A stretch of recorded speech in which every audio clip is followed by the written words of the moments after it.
All right. Okay. Welcome in, everybody. Welcome. Welcome, welcome, welcome, welcome. I'm about to get my door knockers in, my bamboos, and then we are going to get this party started.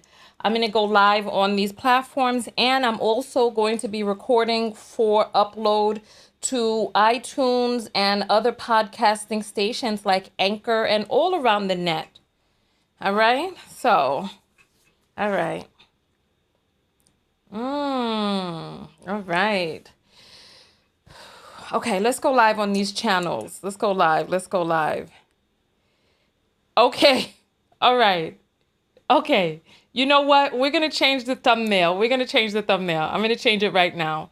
I'm gonna we'll change it after the show. We'll change it after the show. But tell me what you all think should go in its place. All right, let me get all of my lights on.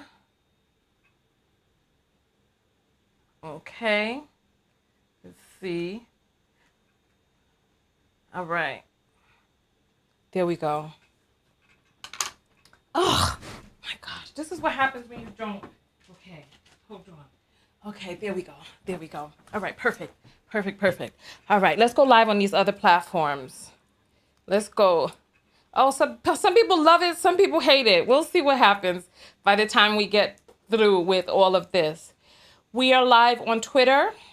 We're already live on YouTube, live on LinkedIn, live on Facebook, and we are recording for podcast right now. Hello, Knockouts. Tanya TKO here, and I am a self-love specialist from Tanya TKO. You know what? Hold on. Let's do that again. I'm sorry. Let's do that again. Let's come in with our claps and applause. All right. Hello, Knockouts. Tanya TKO here. And I am a self-love specialist from TanyaTKO.com. I hope you learn how to love yourselves and one another. On this channel, we use viral video topics as teachable moments for what self-love or self-abuse looks like in your own life. And we've been doing a lot of lessons on this channel lately. So let's dive into what we're going to be talking about today. Uh-oh, somebody's saying they can't hear me. Hold on. If you can't hear me, you got to refresh and come back in. You got to refresh and come back in because I'm seeing that the audio is good. If there's anybody who's having audio issues, refresh, come back in because we are live right now. And this is the broadcast that is being sent out to all of the feeds across the internet. I am your host, Tanya TKO. I am a certified clinical hypnotherapist. I am a certified life coach with a specialty in relationship coaching. And we've been doing a lot of lessons on the channel lately, and this video is a video that I recorded with Nylah Says, Cynthia G. We were on her channel. Also Irene from the Radical Conservative, right? Radical Black Conservative. All right. And we were talking about this situation with Brother Polight, Michael Nowak, and his assault of this 14-year-old girl. If you haven't seen my videos, or if you're seeing this in podcast and you want to see the video, you can come over to Facebook and YouTube and watch the videos there, right? She opened up the phone lines, and it was a guy who called in, and the call was so riveting and exemplifies so much. There's so many epiphanies that I had during this call that I even lost it. At one point during the phone call, I lost it. Let me see what's happening, because I don't know what's going on, if people are having audio issues. Okay, so it seems like the audio issue was fixed. I don't know what happened and why it may have gone out, but we're here, we're in there. All right, perfect. Look. Without further ado, because I feel like our first time doing the podcast, everything is all kind of messed up and kind of wobbly, but that's fine. That's fine. We're going to pull up this video for you all right here. All right. Here we go. So this is the video that we did. There was an audio call that came in, and from the audio call, I want you all to pay very close attention. This guy, I want you to listen to his rationale. Because if you ask enough questions and see where a person is coming from, you can get a better understanding. And I personally think that a lot of men online are doing what this guy did. Right? I think a lot of men online are doing what he does. And I want you to keep this in mind when you're engaging in arguments with people who are being irrational and who are coming up with this blame game. So without further ado, let's go forward and begin to play this audio. Welcome in, everybody. Welcome, welcome, welcome. Here we go. 262. 262? Hello? Hello? Yes. Yes. To the Polight situation, I don't know if who was the guy that was getting on their ass, which was good. I called into the Suge show, and I gave them my perspective, and I really believe that before he do go to prison, that community needs to physically hold him responsible for what he did. And however, I don't think you guys understand what's really going on with black men that's on YouTube. Well, tell us what's really going on. It's the code between black men. Now, the guy Taz, he getting on everybody's ass. All of those black men was brought up what Taz speak about. You know, how we should defend our women and children. We was brought up. But what you guys are witnessing is black men will never get on these platforms and speak about, protecting black women particularly. Well, Taz does all the time. Taz does. Q Butter does. Brother Moses does. It's a few. It's a few, including myself. It's a few, but what I mean is as a large number. Are you the same caller from yesterday? Are you Mr. You people from yesterday or the day before? No, ma'am. Okay. No, ma'am. Yeah, and I think he had the point, because black men aren't going to collectively come out, and you may see, a few of them doing it, the ones who don't care about, having whatever type of code, but as a collective, black men are not going to do that. Yeah. I think he's been honest. And this is what's going on, what black women not understanding. Black men using these platforms as a retaliation against black women, black American women, is no matter if not defending little kids from rape, women from rape. It don't matter child support or banning their kids. Nothing that black women says out their mouth they're gonna listen to, because they're using this platform because over the years and years, at one point black men didn't have a tongue. We was taught to keep it in, keep it in, and you a man, and let it go, walk out, leave, and all this other stuff. So when YouTube and Facebook came about, can I cut you off really quickly? What were black men holding in and keeping in that they felt like black women did to them? Or what is it that they felt like they were being silent about for? Hey, Nylah, welcome in. Let me know if you want to come up. I just really want to play the audio for people, and I want to pick apart the parts that I feel that people really need to listen to.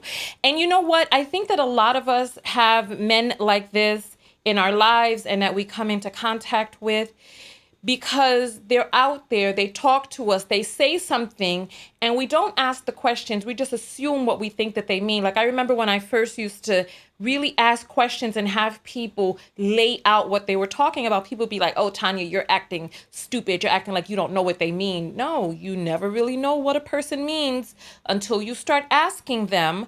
So, and then Nylah also says that she wishes that we would have let him talk more. But I feel like he said enough. So let's continue.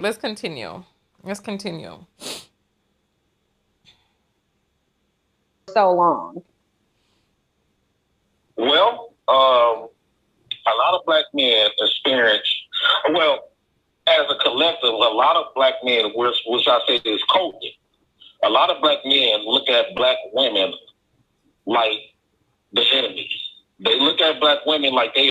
Excuse me, Tanya, Delk.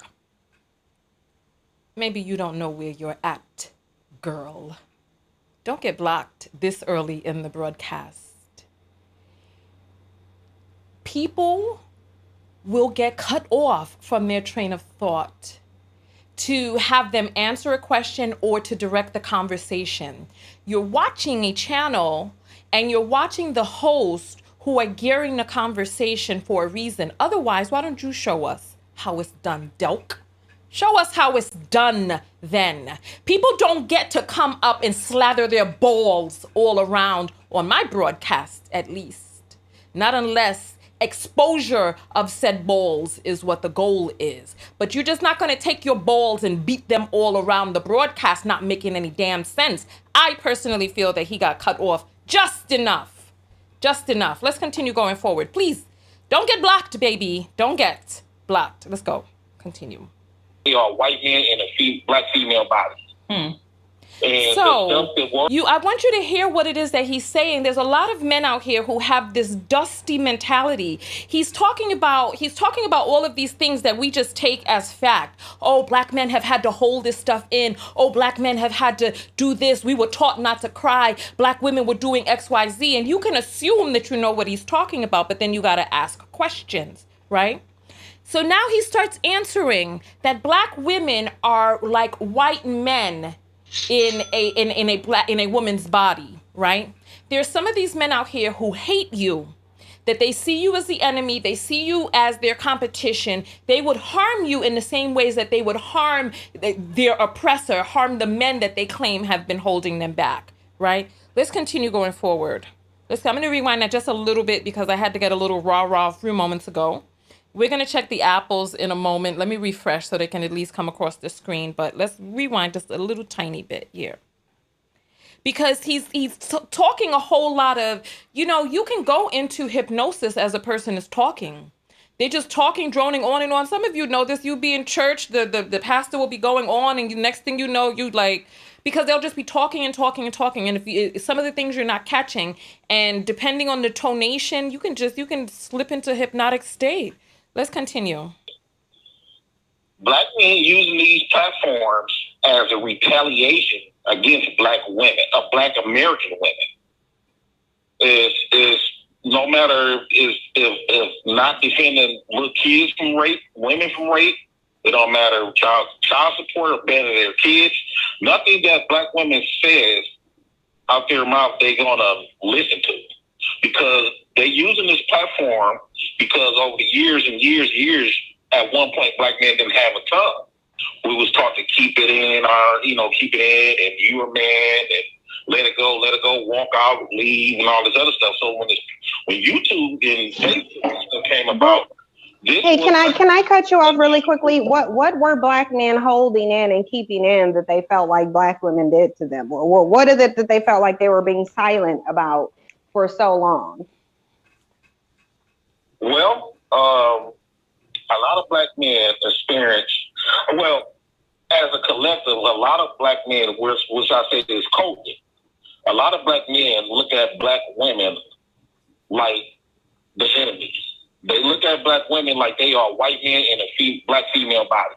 And the words that black women used to say to put black men down, and the things that black women used to tell black men. I feel like you're trying to sneak some dust in. I feel like you're trying to sneak some. Yeah, what was it? No, ma'am.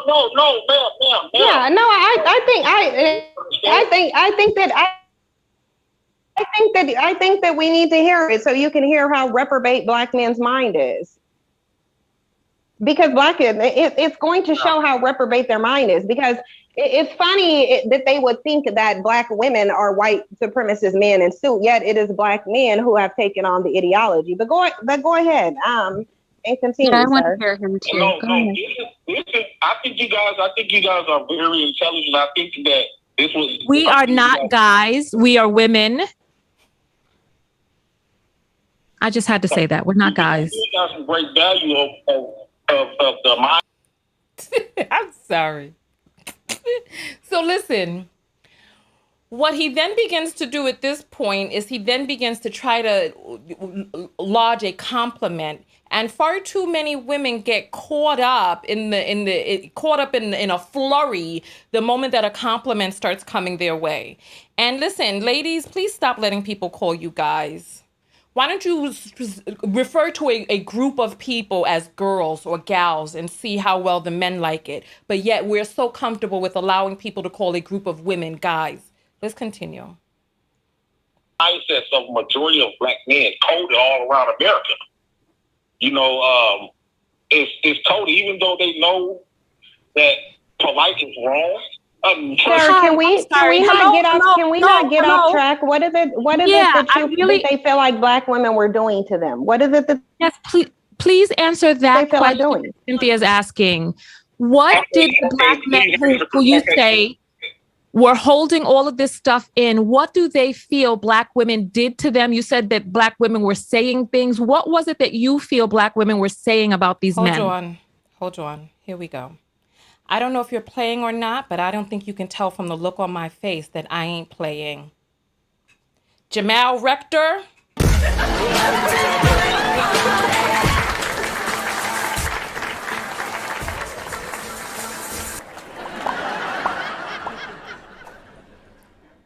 Don't call me your guy unless you want me to call you my girl.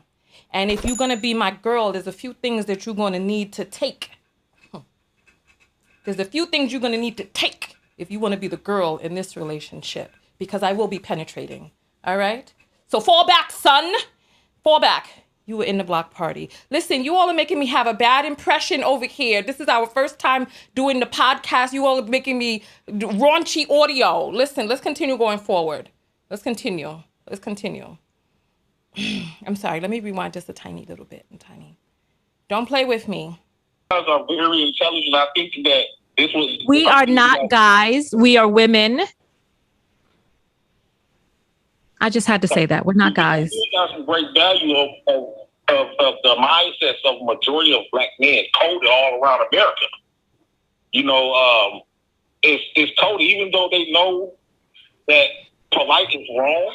Sir, can we not get off track? What is it that they feel like black women were doing to them? What is it that yes, please answer that question Cynthia's asking.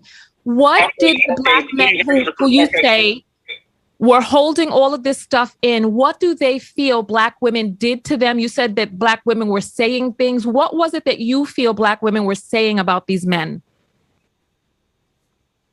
Okay, like for myself, I grew up in a single family home. My mom took care of me then when she died. My aunt took care of me. You know, I got a lot of aunties and stuff, but majority, especially of the older people that's older than was our. For those of you who are like, I got here too late. No, we just getting started. This broadcast has only been going on for 10 minutes.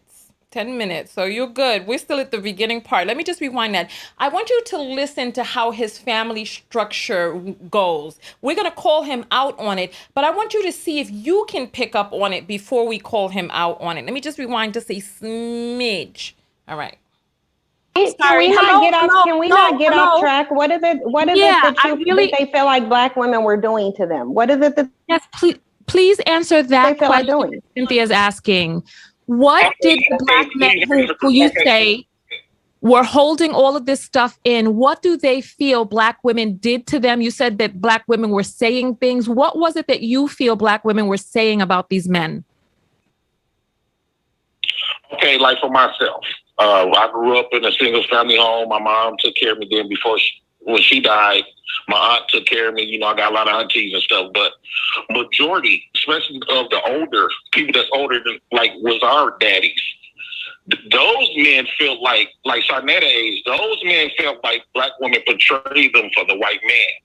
And then black men of my age and younger. By doing what though? Sir, can you give us specifics? What did we do to betray them to white men? What was because you're telling me about black men's emotions, and that's fine. What did black women do? I want to know the actions of black women from your perception, since you're speaking on behalf of the collective of black men. What behaviors do they feel as if black women engaged in that was to betray black men for white men? What are the behaviors that we engaged in? Okay, I want to say this first, and I'm gonna get to the point. I want to say this: like when you look at all other race of women, you can tell that those race of women are for their men. When you look at an Asian woman, you can tell that they are.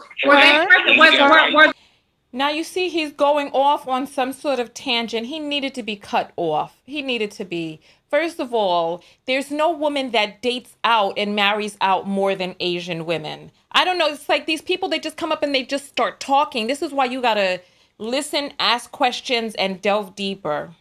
Were they for their men? Hold on, bro.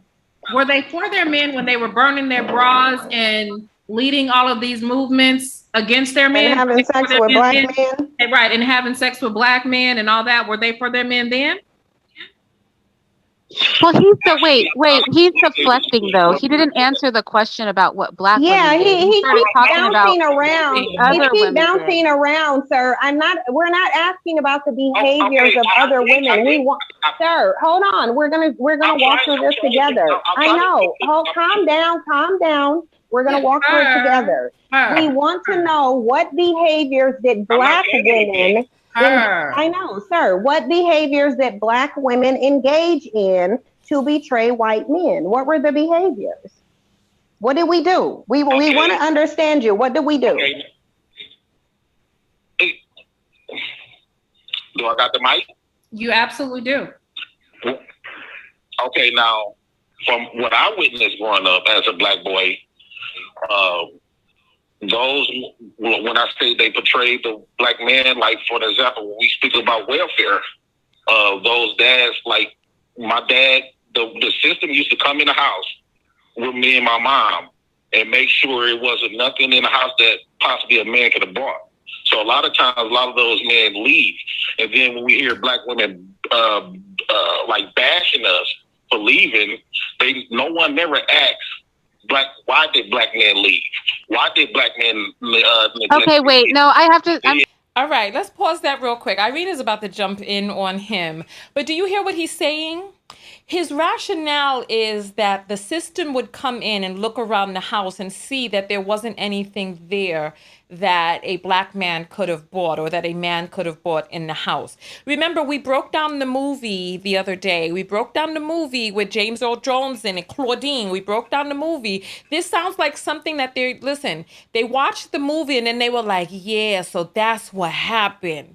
But why did the system need, if he was buying all of these things, why did the system need to be coming into the home anyway? That's the question that many people are not asking. If he was doing what it is that he needed to do as head of household, why was the system in the house in the first place? Here comes Irene. Let's go. I'm so sorry. I'm sorry. Can 1 second, please? I'm so sorry. So you're lying. So let's be please, just give me 1 second. One second. Can I please? Hold on. I don't think, Irene, I don't think you should call him a liar. He's telling you black men's mindset. This is what black men believe. This is what they believe. It's always going to go back to welfare, child support. It's going to go back to the same thing. We know where it's going. But then he said he personally, after saying that the women in his family raised him, which would actually be supporting black men by raising. Let him walk into the contradiction. Irene, you have to let him walk into his own contradiction. I know what he said. He said his mother took care of him, and then his auntie. And then he lied about welfare checks when that's not how welfare checks work. You're a liar. Never happened. That never happened. That's not even how welfare checks work. I know, but Irene, we know they're delusional. All right, go ahead and keep lying. They're delusional. Let it. You know it's bad when Cynthia has the whole Irene back. You know that's bad. You know it's bad. Let's continue. Tell you black men's mindset so you can see how reprobate their mind is. This is why you think they're a lost cause. Continue to lie. Continue to tell your fake stories about your life. Okay, I'll give you guys raw deal. Like for an example, most black men feel like when I was a boy, and I told my aunt this, and they used to get around and say, "Man, your daddy ain't shit. Your daddy's this is always the man not this." And when I told, well, your daddy probably wasn't shit. And I told. Nyla's so damn rude. Why is Why? Why did Nylah have to be that way? Listen. But it gets worse. It gets worse. Nylah just screams out, well, your daddy probably wasn't S-H-I-T, right? And my question, I was thinking in my mind, well, was he? Come on, let's go. Okay, can I please finish? I'm trying to finish. Go ahead. I told my auntie I got upset when she was talking about my daddy, and the rest of she had all the other women of my family talking about him.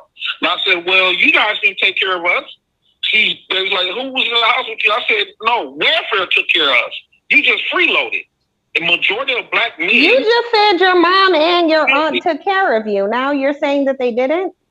Yeah, what I'm saying is, yeah, they was in the house, but welfare actually the one came through. They was just in the house. Welfare in what form? Hold on. Welfare in what form? What is the form of welfare that kept a roof over your head?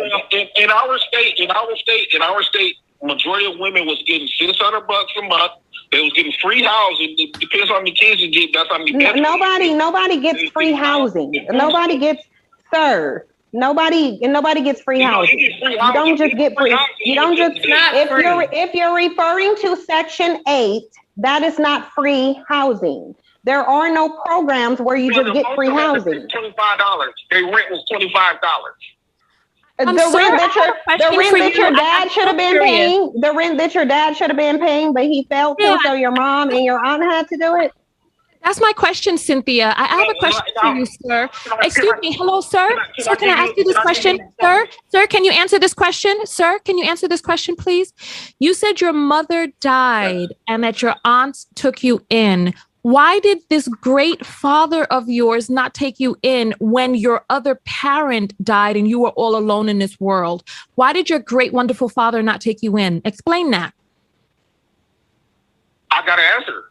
Well, my auntie went to my dad because my dad, the day my mom died, my dad came.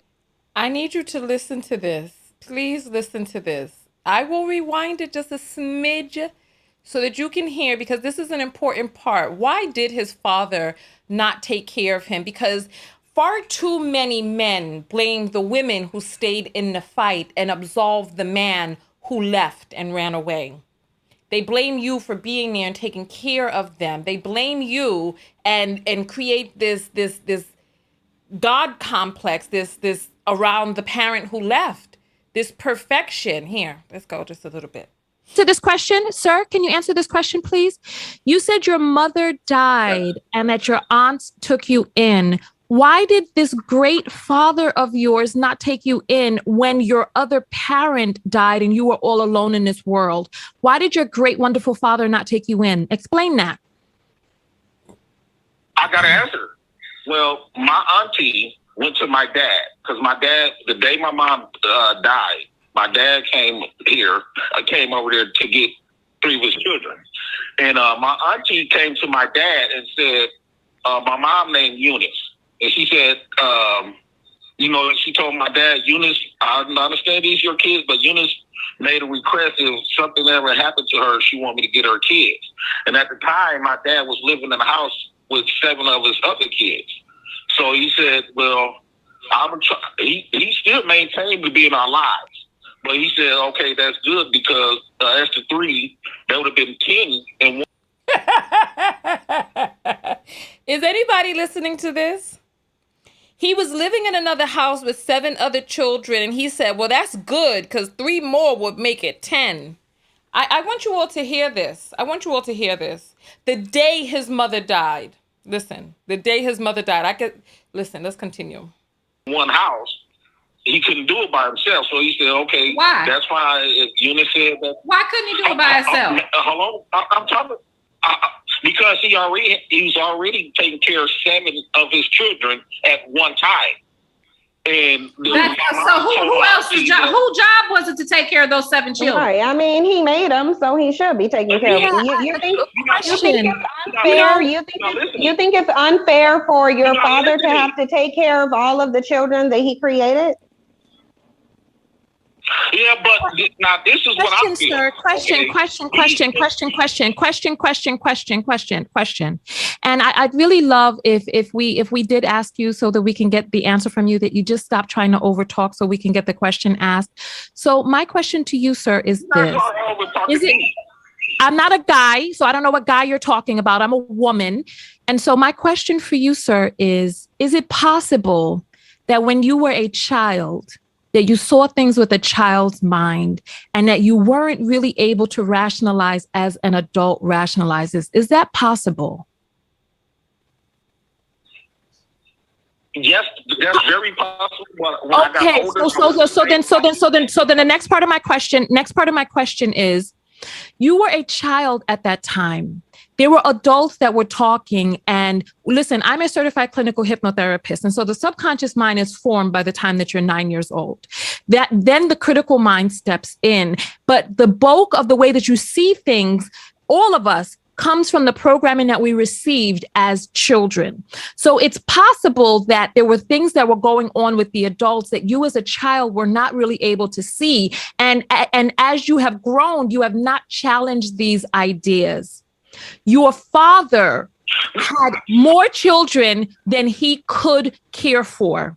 Your aunt, let me tell you, there is no court in this land that will stop a parent from being a parent to their child when the other parent is dead. An aunt does not have legal custody of children. The custodial rights goes to the other parent. So your father relinquished his custodial rights. I was trying to explain something. You guys didn't let me finish. Before you explain it, I want to just reiterate where we are right now. Yes, you can. I just want to reiterate. I want to be sure that I understand before you continue your story. I know. I just want to be sure I understand what you're saying. That's all. I just want to be sure I'm caught up to speed with what you're saying. You're saying that you were raised. Oh, okay. This is getting a little, like, all of the hollering is irritating me. What are your thoughts so far on what it is that we are hearing and listening to so far? What are your thoughts on this? Because, hold on, I gotta refresh the thing was lagging, the web caption at the bottom. What are your thoughts so far on all that we've been hearing? You're picking up on the arbitals. You're reading between the line, right? So RBTLS, reading between the lines. You're reading between the lines and you're hearing what it is that he's saying. What are your thoughts on this so far? We're going to check the apples real quick. Here we go.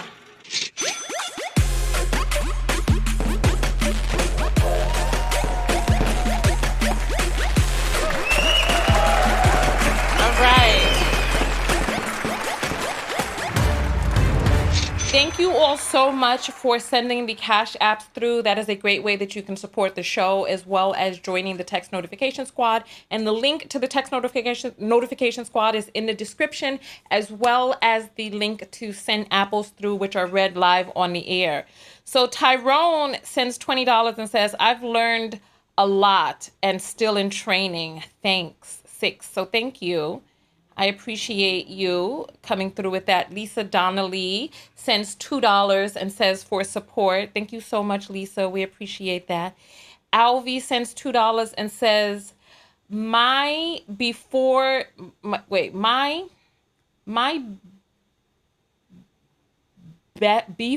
the other day, didn't know how you fit about auntie. Wait a minute, Alvi, that sentence is not coming through for me. I don't understand the sentence. I'll send you a heart nonetheless.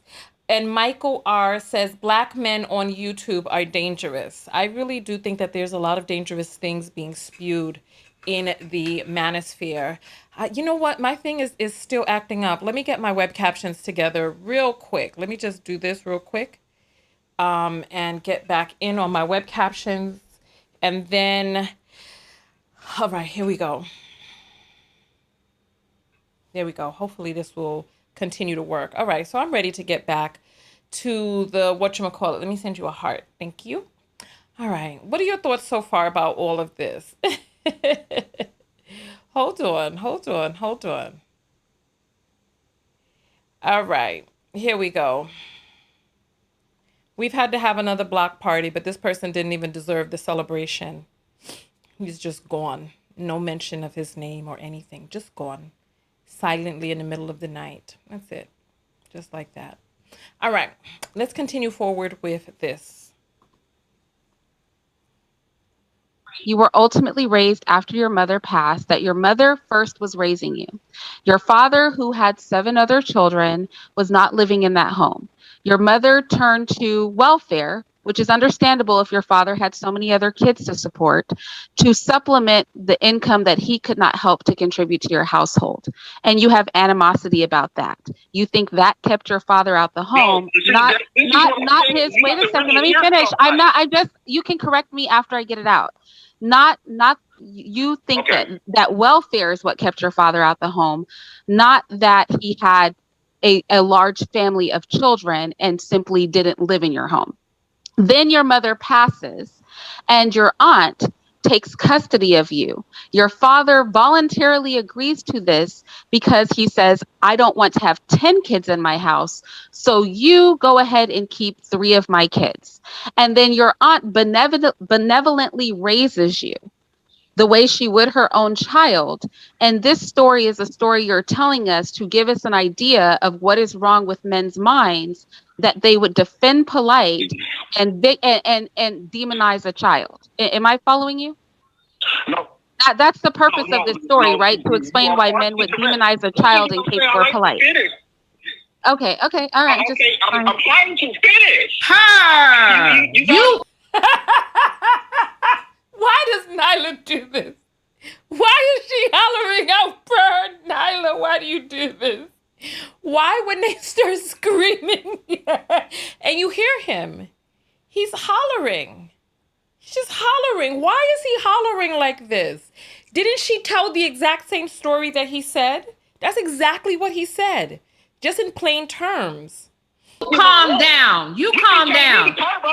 Purr. Hold on, let me rewind it. I gotta hear that purr just one more time. You think that welfare is what kept your father out the home, not that he had a large family of children and simply didn't live in your home.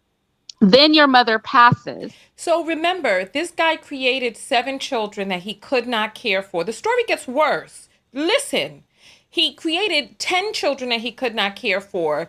3 of them, the woman begged her sister to please take the children and not let him have them. And you're going to hear why he should not have been in the care of minors. You're going to hear that coming up because he's going to give himself enough rope to hang on his own words. Let's continue. And your aunt takes custody of you. Your father voluntarily agrees to this because he says, I don't want to have 10 kids in my house, so you go ahead and keep 3 of my kids. And then your aunt benevolently raises you the way she would her own child. And this story is a story you're telling us to give us an idea of what is wrong with men's minds, that they would defend Polight and demonize a child. Am I following you? No. That's the purpose of this story, right? To explain why men would demonize a child in case we're Polight. Okay, all right. I'm trying to finish. You calm down. You calm down. I'm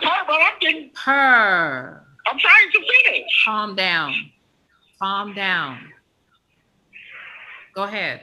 Do you guys want to tell my story, or can I asked you? Do you want to? He's still calling us guys. This is unbelievable. Let's continue forward. Calm down, or are you going to calm down? I'm very calm. No, you're not. I'm calm. Calm down. Go ahead. Okay. First, before my mom died, my dad was a truck driver. And he used to actually, my mom. I need you to listen very carefully to this story and take mental notes. Before his mother died, his father was a truck driver. Listen. Because this is the story that he told in defense. And I used to I brought this up to my auntie. The 7 kids my dad was taking care of, he was living with his baby mom that created 7 kids. We actually are the side kids. We three of us wasn't supposed to be born, but my dad still tried to get us involved. I mean, he still was involved to the point where when my dad used to come over to the house and try to get us, my mom used to refuse it, and my daddy wasn't going for that. So what my mom did, she called her family, which was a lot of men, came over there, fought my daddy. And my dad they jumped my daddy. I tell my uncles on them all the time, they was bitch made. They jumped my dad for trying to get his kids. And my dad hopped in his car, and my other auntie put us in her brand new Cadillac.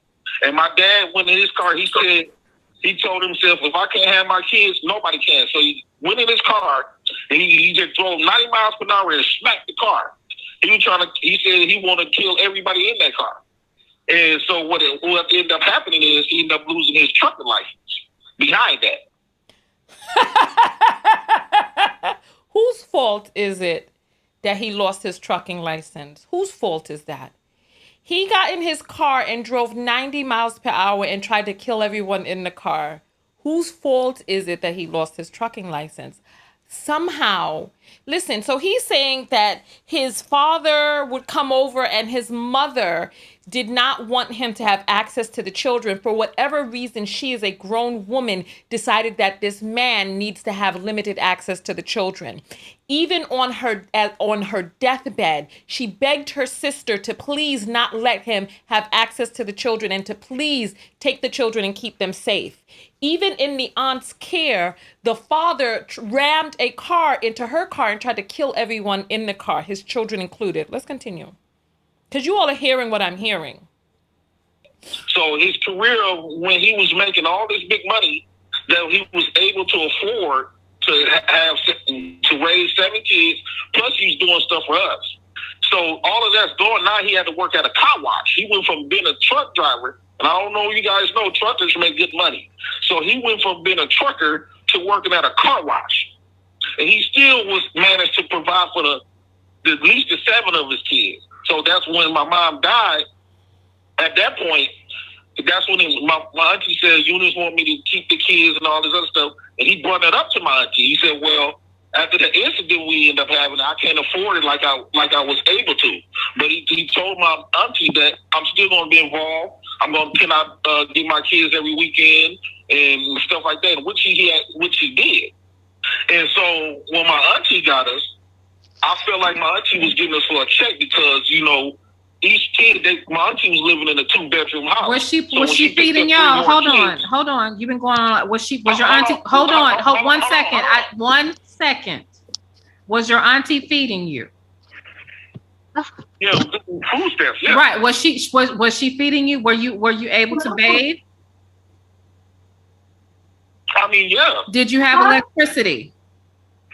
Hello? She had everything. The system gave her everything for us. So stop saying that she was doing it for money. The money that she was given was actually taking care of you. So if you had food, clothes. This is what I'm trying to say to you. If your daddy had given your auntie the money.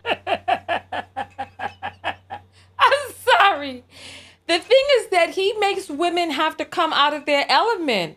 Now Nylah is getting up in a huff. If your daddy, I mean, what is this man talking about? Do you all hear? I'm going to open up the phone lines because I want you all to speak on this. Because I need to hear your thoughts on this. Let's continue. I'm going to rewind just a little and go forward. I mean, yeah. Did you have electricity?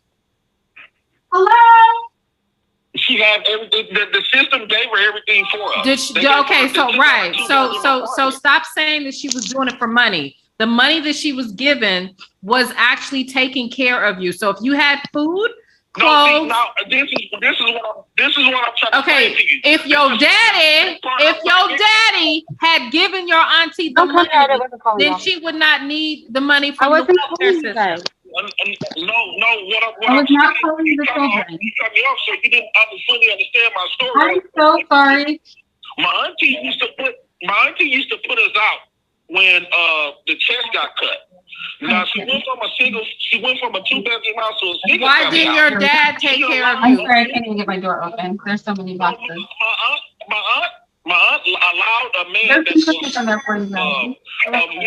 think you have to type it in. Sorry about that. Irene's mic was on and she was talking in the background, but he's going on and on in a kitty huff in the background.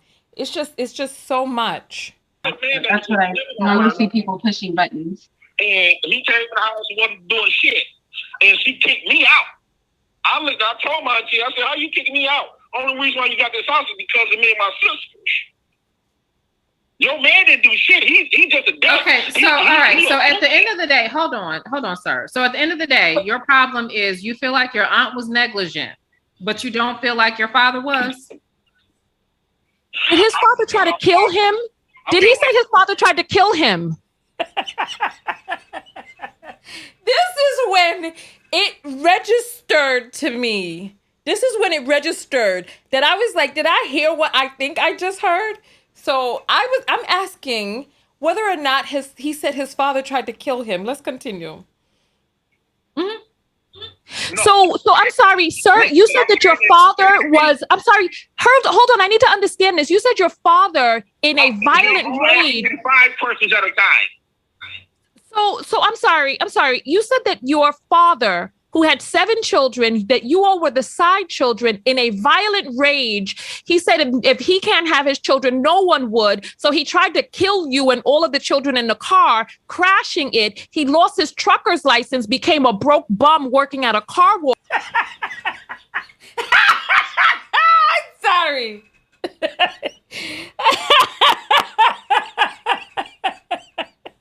Now became a broke bum working at a car wash. I'm sorry. I'm going to stop. I'm not going to laugh over it again. I'm not going to laugh. Let me just rewind just a smidge. Okay, let's continue.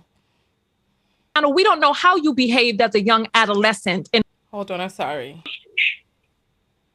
Your man didn't do shit. He just a dumb. Okay, so all right. So at the end of the day, I want you to imagine the type of child that would be talking to their aunt, talking about your man ain't doing shit. Only reason why you got this house is because of us, and the welfare you getting because of us. And then listen, come on, let's go. Hold on, sir. So at the end of the day, your problem is you feel like your aunt was negligent, but you don't feel like your father was. Did his father try to kill him? Did he say his father tried to kill him? Mm-hmm.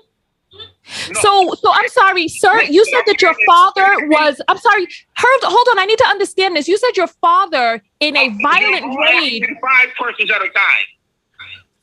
So I'm sorry. You said that your father, who had 7 children, that you all were the side children, in a violent rage. He said if he can't have his children, no one would. So he tried to kill you and all of the children in the car, crashing it. He lost his trucker's license, became a broke bum working at a car wash, couldn't afford his children. And your aunt took you all in. Your aunt had other children. You claim that she had her house because of the welfare that she got for 3 children, that she used to put you all out. But never in any of this time did your father come and save you, but your aunt, who took care of you. And listen, judging by the way that you have shown your behind on this panel, we don't know how you behaved as a young adolescent in her home for you to have gotten kicked out. But is this the story that you're telling us, that you're angry at her because she fed and clothed you, because she took care of you, because she kept you safe, and you felt that she didn't give enough, because you felt that the welfare that she received to care for you was too much, that she should have what?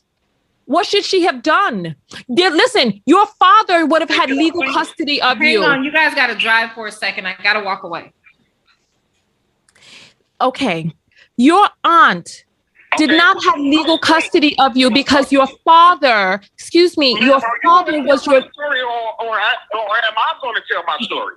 Listen, you told enough of your story. You're not up here on the panel. You're here to answer questions. You're not a host. You're answering questions. But I'm trying to get the audience and everybody to understand where everything is stemmed from. This is not just you already. Okay, can he stop talking just for a moment, please? Because you got to tell that story. I want to hear what she's going to say, and then wait, please, sir, just 1 second, please. We all know you guys. Can we just back up to? Black men don't know how to engage in dialogues. They don't know how to engage in dialogue. So it's either allow him to ramble on or not. He's telling you. So, sir, a dialogue involves two people talking. But you've been talking for a long time. If somebody's trying to have a conversation with you, a dialogue, then at some point another person has to talk over you. This is why I'm saying Black men don't know how to have dialogues. That's why he keeps going on these long-winded tangents, and he doesn't want you to ask him any questions because they don't know how to have speaking for a moment, sir. Sir, please, if you could just stop speaking briefly, just 1 second. I just want to, and first of all, I'm sorry that I was, sir, just please. Why is he still speaking? I mean, we heard his story, right? We heard his story. This is what he said out of his own mouth. I haven't snapped yet, but I do snap in this broadcast. I do. It's coming up soon. Try. Just do your best to stop speaking for a second. And sorry, y'all, that I was unmuted. I was having a delivery.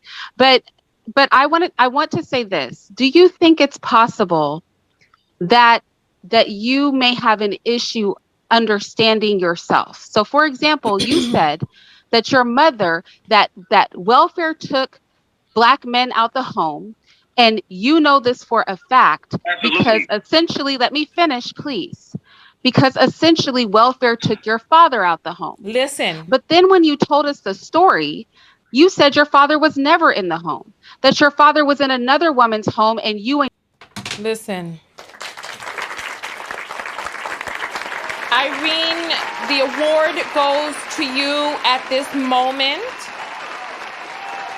His father was never in his home. He was a side baby that he says was never supposed to be born. His father was taking care of 7 other children as he sat there. I don't know. Let me just rewind that because Irene, she just sums it up so perfectly. Thank you, Irene. Thank you. Because essentially welfare took your father out the home. But then when you told us the story, you said your father was never in the home, that your father was in another woman's home, and you and your family were the side family. So you presenting your personal situation with your mom and welfare checks to ensure that there were no men in your household, you presented that as evidence of welfare keeping men out the home. But then a few minutes later, you admit that your father was never in your home. Oh, you know what? I didn't catch that during the broadcast. Oh my freaking goodness. How many of you caught that? I didn't catch it. I didn't catch that. He told the story and said that the welfare person, remember when I talked about Claudine? So he talked about this situation where the welfare person would come and make sure that there was nothing in the house that could have been bought by a man. And that was the reason why why his father was not in the home, but his father was in somebody else's home. Oh my goodness, Irene. Thank you. I did not hear that the first few times. Thank you. I didn't hear that. Okay, let's continue. Because you and your 2 siblings, the 3 of you were his side babies, and he lived with his real family. And that is why, not welfare, but the fact that your father created a side family and chose to live with his 7 other children is the reason why you did not have a father in the home, not welfare. Welfare did not do that. But somehow in your mind, wait a second, sir. But somehow in your mind, you genuinely were passionate. And you, sir, just no, wait a second. Let me finish, sir. Calm down. You're not being a gentleman. Please stop. I'm just saying that somehow in your mind, you were very passionate about the welfare keeping fathers out the home thing, and that your life proved it. But your life does not prove it. I think you have a distorted way of understanding facts. factually, you've told us you had no father in the home because your father lived with another family and you were the side family. Yet somehow you blame women and welfare for you not having a father. Somehow you say Black women don't support Black men. Stop. Somehow you, sir, wait. Somehow you say Black women don't support Black men, but you had an aunt take responsibility not just for you, but for you and your 3 siblings with the blessing of your father. Let me finish. To do so. So literally your life is a product of a Black woman taking care of not just you, but your father's responsibility. And yet somehow you equate all of these Black women acting in your best interest and covering for your father, who was making babies all over the place, as a negative thing about Black women. Does that even compute? Does that make sense to you? Are you seeing the flaw? All right. Do you all hear? Listen. Are you all listening to this? Okay, there's some apples that have come in. Thank you all so much for supporting the show through the Cash apps. I'm about to read these on air, but you all hear what the story is, right? He's told himself about how Black women did men so dirty, did all of this, did all of that. But the antagonist of his story is his father, an irresponsible, reckless man who had all of these children that he could not care for. And when he had some quote unquote job that he could care for them with, he decided to try to murder his children, losing his job, then having to work at a car wash. But this is the thing. He was a child hearing this stuff. We don't know what the real story is. We really don't. Latoya sends $5 and says, curious, did you get the... We moving on from that. Keisha sends $10. She's asking whether or not I got the vaccine. Listen, I feel that people getting the vaccine is a personal choice that exists with them and the reasons that they do or don't get it. I feel like there's so much divide going on in our country. Families divided and split down the middle on this issue. Keisha sends $10 and says, why do Black women get blamed for every damn thing? Thank you. I don't understand. I don't understand how the Black woman in his story became the person with the issues. I don't understand that. Portia sends $5 and says, Nylah was right. His daddy wasn't shit. Purr. Listen, I feel you on that. All right. Hazel sends $2 and says, y'all get that man to cry. Lord have mercy. Let's continue. Shantice sends $5 and says, crop circles took Black men out the home. Child, listen. It could be anything, right? Hashtag TBMOTH, which is took Black men out the home. TB Moth. All right. Maurice sends $10 and says, I want to call in. I lived this. Really? All right. You know what? We're going to get it together. As soon as we finish with this call.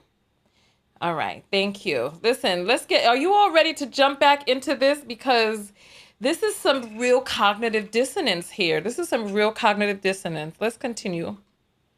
All right. Here we go. Let's rewind it just a few seconds. Family. Yet somehow you blame women and welfare for you not having a father. Somehow you say Black women don't support Black men. Stop. Somehow you, sir, wait. Somehow you say Black women don't support Black men, but you had an aunt take responsibility not just for you, but for you and your 3 siblings with the blessing of your father. Let me finish. To do so. So literally your life is a product of a Black woman taking care of not just you, but your father's responsibility. And yet somehow you equate all of these Black women acting in your best interest and covering for your father, who was making babies all over the place, as a negative thing about Black women. Does that even compute? Does that make sense to you? Are you seeing the flaw in your thinking or no? Okay, can I answer you? Yeah, do you see the flaw in your thinking or not? He wasn't even listening to you, Irene. He was just waiting for you to shut up so that he could go on his ramble. because I know my own story. I heard everything. I just want to clarify something. Your father was a bum. He tried to kill you. You were a side baby. I didn't have to behave that way. I didn't have to behave that way.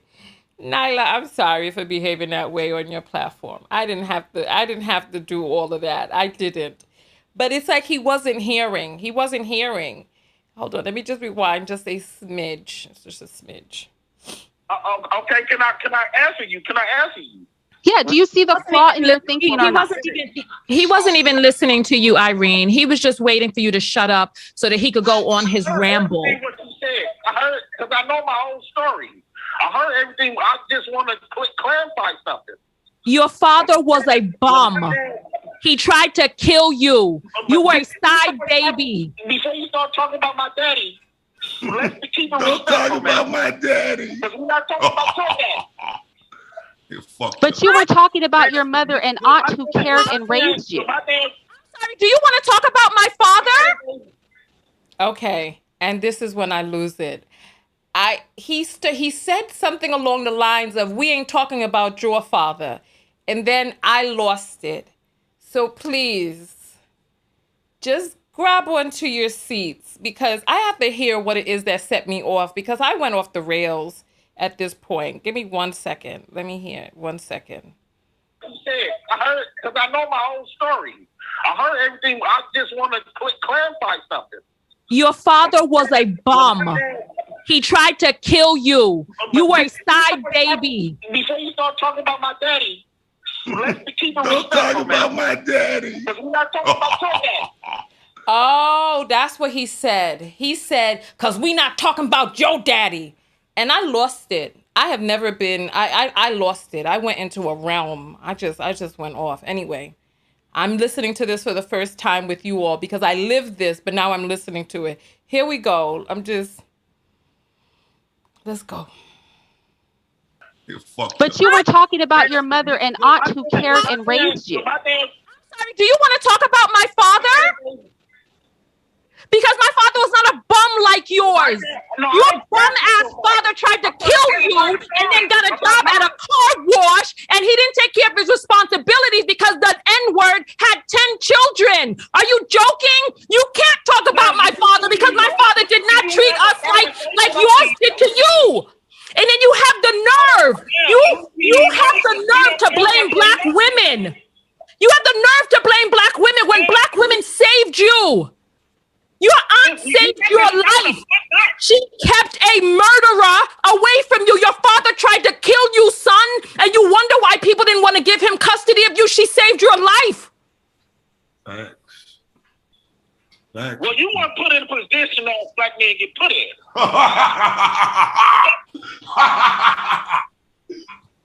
You know what? Listen, my mother died. You want to know what my father did when my mother died? Do you want to know what my father did when my mother died? My mother is dead. You want to know what my father did? He took care of us. He's still taking care of us. He covered us. He didn't try to kill us. What's wrong with you? Listen to yourself. I'm sorry for screaming, ladies. I didn't mean to go there. Sister, I'm sorry. I'm going to have to walk away. This is the reprobate mind that I said that they have. And I think you should, I honestly think, obviously he's on the Tyrone spectrum. He doesn't know how to engage in a back and forth dialogue. I think we should have let him ramble on and then went to the next caller and then talked about how reprobate his mind is, because clearly he does not know how to engage in a dialogue. He's demonstrating that he doesn't know how to. And I think we need to start understanding the cognitive limitations that a lot of Black men have. He's very emotional. He can't contain himself. He can barely articulate himself. And he doesn't understand that a dialogue is between two people discussing something, not one person rambling on and then getting emotional. He doesn't know how to do what we're trying to get him to do. This is not his cognitive ability. He's limited. He doesn't know how to. But this is their mindset. This is what they really believe. They really believe that black women are the equivalent of white men who lynched them, castrated them, tarred and feathered them, and done all of these atrocities to them, had them on a plantation for 500 years. He thinks that black women are the equivalent for taking welfare in the absence of his derelict father. This is what they believe. This is the type of man that will be 1,000 deep in a chat of a man that's spewing this rhetoric, despite the fact that his own story is the opposite. His own story is the tale of black woman after black woman, not just caring and loving him, but covering for his father, saying, I will carry the burden of your father's decisions. They protected his father. They protected him. I just don't understand how he comes out of that relating to an idea of black female degeneracy. And then remember, I just really want to bring home the fact that he's telling us this whole story as evidence of why black men are siding with Polight. Let's not lose sight of that. Yes. This whole right there. That is it right there. He was talking about why black men were siding with a man who police records show that his DNA was found around the neck, collar, shirt, and scarf in 6 different places of a child, a 14-year-old child who is the daughter of the woman he's dating, whose mouth was battered, beat up, and swollen by his genitals, that he intoxicated with alcohol and perhaps some sort of narcotics, right? That the child passed out when she saw or smelled his rank genitals coming towards her face as he was pulling and grappling her head towards him. She passed out and awoken, according to the police report that we've heard record of, to him, fingers down her throat, trying to get her to vomit out the alcohol, the perhaps narcotics that he plied her with in order to be able to take advantage of a child. That the reason is because black men were taken out the home. So now, because of all of the terrible things that black women did to black men, now they're going to stick together. And the story that he told was another instance of a reprobate is the right word. I can't think of another word. Degenerate, a reprobate. What other word? I can't think of any other word besides derelict and reprobate. Deviant. That it's the black women who are the antagonists of his story. And somehow his bum father who tried to kill him is the hero that he refers to as his daddy. We'll listen to a little bit more, but the whole broadcast is on Nyla's channel. And the name of the broadcast, I'll show it to you right here. The name of the broadcast is They Would Rather Attack Cynthia G Than Hold Polight Accountable, 400 Years of Victim. Her page is Nylah Vibes. We'll listen to a little bit more because I think she cut him off after that. I think she released the phone call after that. But this was unbelievable. Dialogue goes back to him explaining why black men feel the way they do. This is why their reckoning is coming. This is why. Nobody, if no human can get through the minds of black men because they're so reprobate, because he's so delusional, because he's literally created an alternate reality for himself. He just told you, we're not going to listen to black men. And they're not. They don't listen to black men. This is why they get caught up over and over and over and over and over, because they don't listen to black men, because they don't listen to black women. Their mindsets are gone. They're not able to be saved or reformed. They're just not. And we need to realize that and come to, can we come to an acceptance of that? We really need to come to an acceptance that this is their mindset. They're gone. You're not going to get them back. If this is the reality that he believes after he just told you his story that blatantly contradicts it, this already tells you his mind is gone. He cannot be saved. dead mother under the bus, Sin. He did. Threw his Exactly. dead mom under the bus and yelled at us for bringing up the father that attempted to murder him and abandoned him with his aunt. I just cannot. Right, just like Sonetter had his niece over there with Polight. They don't even protect their families. This is why the reckoning has to come, because they're gone. They're no benefit. They're not a benefit. They are only a problem. When Brian sat up there and said that Black men are a nuisance, you know why they got triggered? Because they are a nuisance. And they didn't want to hear the men who can do something about them being a nuisance recognize that they're a nuisance. And they are. He's a nuisance. You can't even have a conversation with this man. This is insane. What can you do with him? On the panel that we just had on my channel, Taz said that there are men who are in the red pill community, and the red pill are a bunch of guys who claim that they've woken up to the fact that women are the problems, and dating women and taking care of women and families are the problems, et cetera, et cetera. You don't want to go down the red pill rabbit hole, but nonetheless, Taz said that there are men in the red pill community who are complaining about child support who don't have children. And this man just got up on this panel and talked about how welfare took his father out the home when his father was in a whole other house, had 7 children, and gave him, after trying to murder him, gave him away to his aunt for free, didn't take care of his children. His aunt had to downsize to a smaller apartment. And this man, in his mental mind, doesn't even have the ability as an adult to be able to look back and accurately assess his situation and the fact that this woman saved his Black ass. And he was so unappreciative, talking about people jumped his daddy. Where were you when they quote unquote jumped your daddy? Did you actually see this? Who kept him away? Why didn't he just go down to the courthouse and say, you know what, let's get the marshal over there and let me get my children, the children that I love? No, when he was tasked with having to take you home to his real wife and his 7 children, he put you in a car and tried to run into a wall so that he could murder you. And when your aunt saved you from this murderous man on a rampage, you have the nerve to blame your aunt and say that welfare took your father out the home. Welfare was a gift to save your Black ass so that you could get some powdered milk, peanut butter, and some free cheese. Son, I don't even understand. Like, this man has got me angry today with this damn nonsense. And it makes me wonder how many of these mother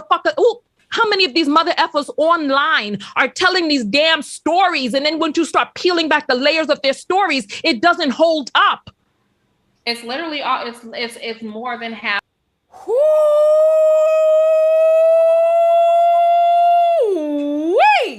My gosh, they got Tanya in a tizzy that day. Lord have mercy. Yes. Listen, that broadcast, it's a 6-hour video. His phone call starts at the 3-hour mark, and we have just finished up at the 3:35. So it's a 35-minute phone call, and it's astronomical.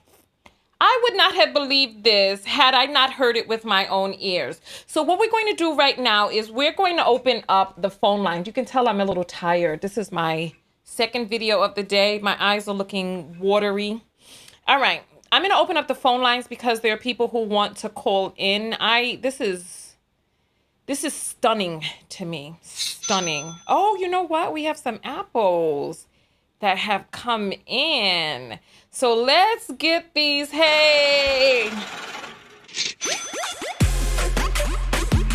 Where's my thing? Oh.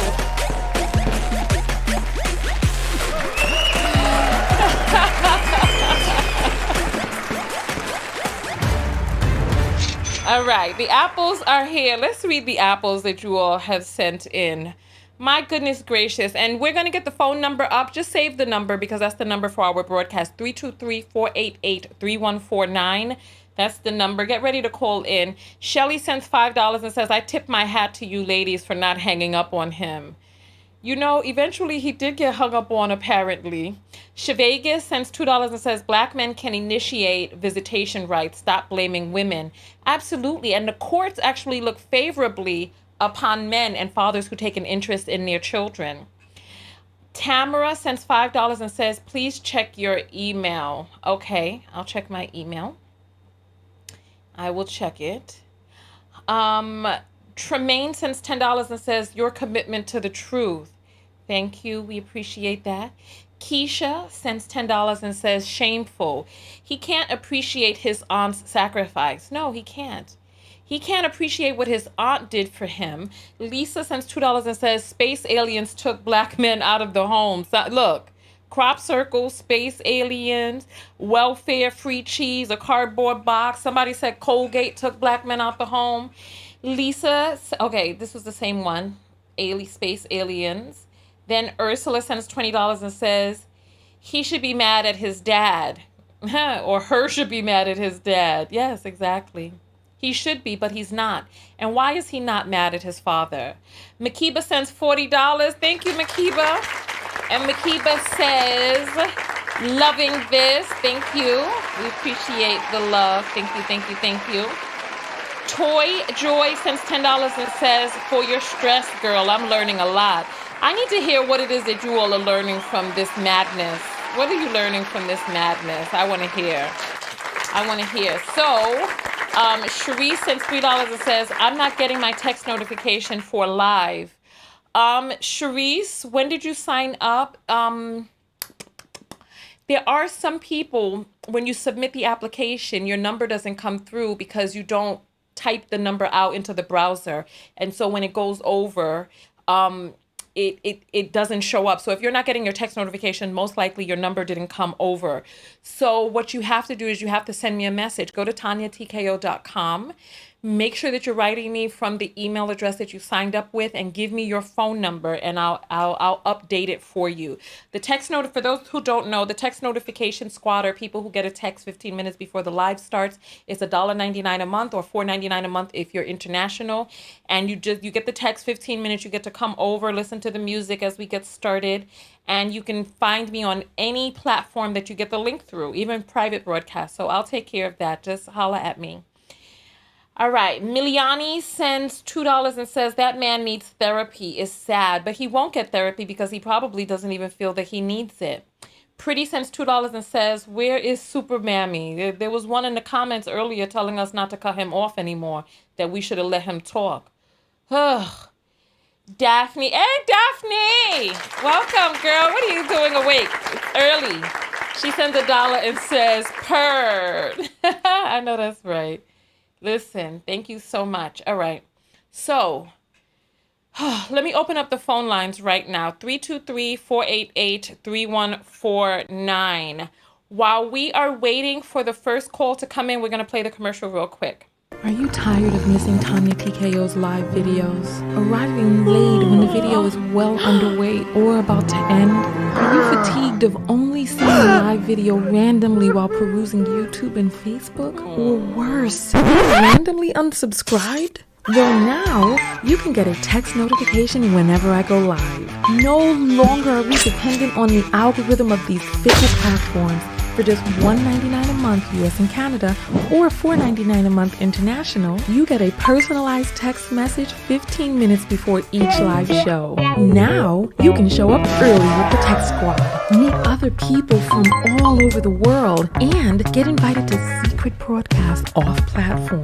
Most importantly, support your favorite independent creator. Go to TanyaTKO.com and click on text. Join the TKO Text Squad today for just $1.99 a month US and Canada or $22 a year if you pay in advance. $4.99 a month international, $50 a year if you pay in advance. You'll never again be tardy to the party. I'll see you on the next broadcast. TanyaTKO.com/text.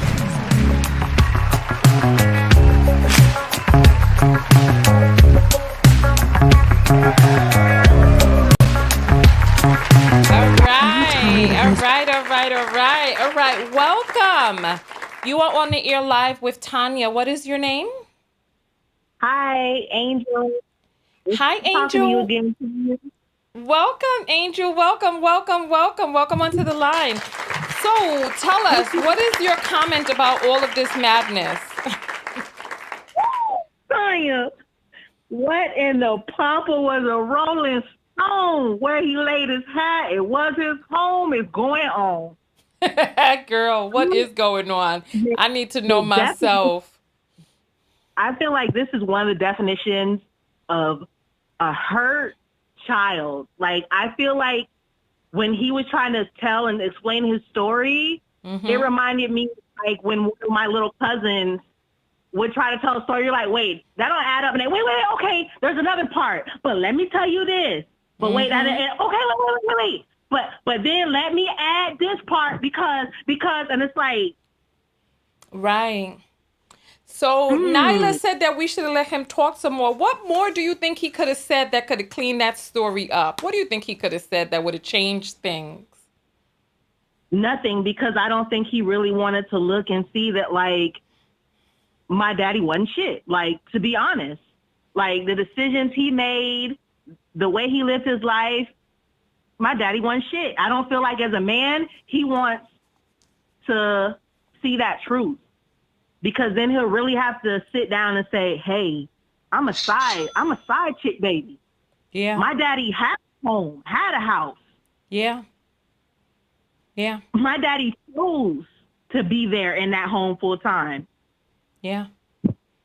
Yeah. And I wonder if the woman, the main lady, I wonder if she knew about them at the time.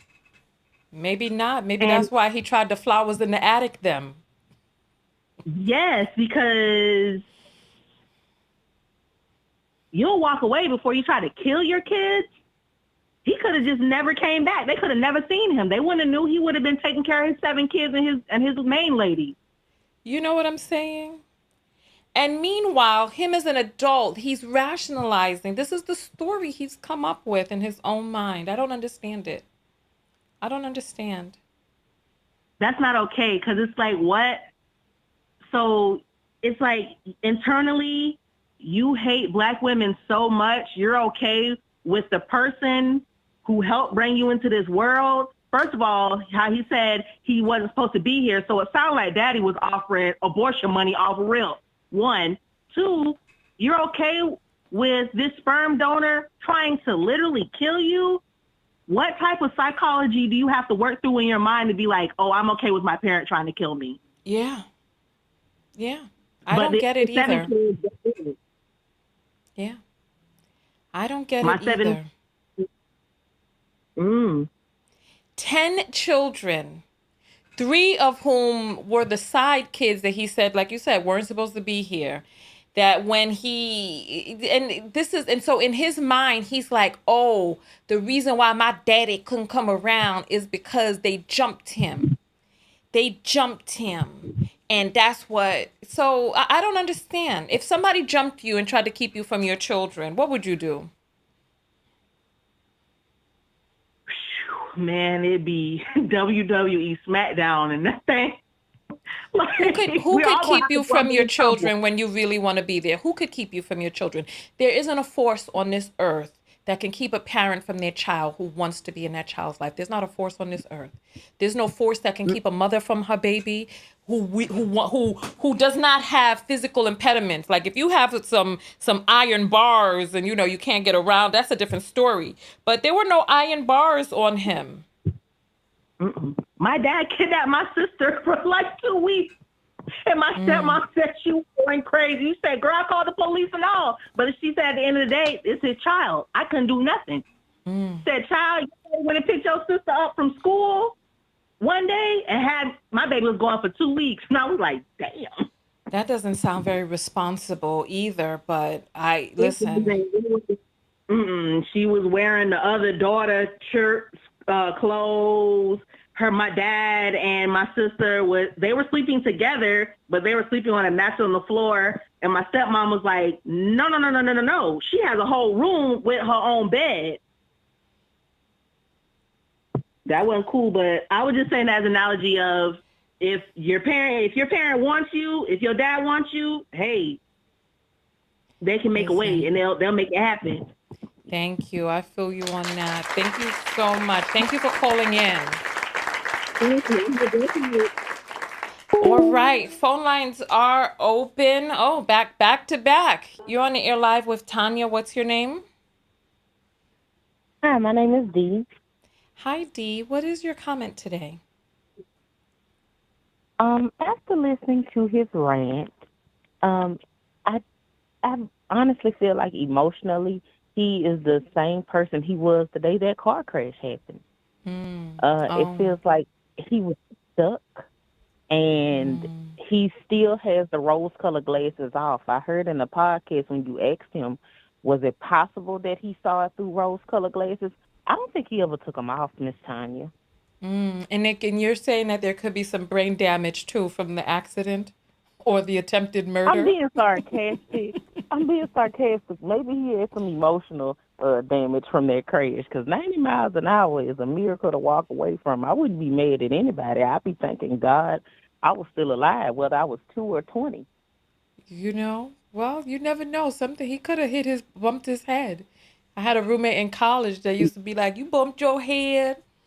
I think he might have bumped his head in that car crash because he not thinking rationally, and his temperament, he's acting like his prefrontal cortex was damaged. Go ahead. I'm sorry.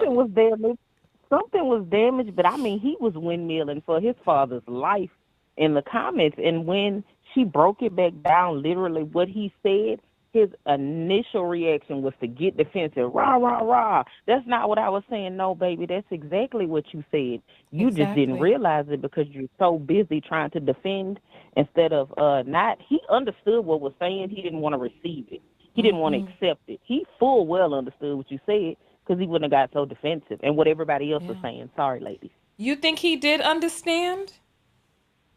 I am very big on replacing the word of understanding with acceptance. I think at this age, a lot, adult age is what I mean, as we get older, there are a lot of things that people shut down and get defensive about instead of just admitting they don't want to accept the truth. Understanding the truth isn't difficult. It's accepting the truth. That's where the angriness with Brother Polight and some of these other hotel people come from, is accepting it. They'd rather get defensive and fight it. Okay, got you. Yes, I feel you on that. It's my perspective. Well, you know what? Thank you so much. Thank you for participating. I appreciate that. Thank you. All right. Oh, back to back. You're on the air live with Tanya. What's your name? Lucy. Hi, Lucy. So what is your comment about this whole entire boondoggle? Okay, my comment about this, I want to kind of start from the beginning. I'll try to make it short, but there's a lot of trigger points in this for me. Number one, he mentioned that he says he calls his uncles punks because they beat the daddy down. Now, granted, I'm pretty sure the daddy was wanted to ask, a butt whooping, because he probably was over there trying to kill him before he even tried to murder him with the car. You see what I'm saying? So his uncles tried to protect him as well. Okay.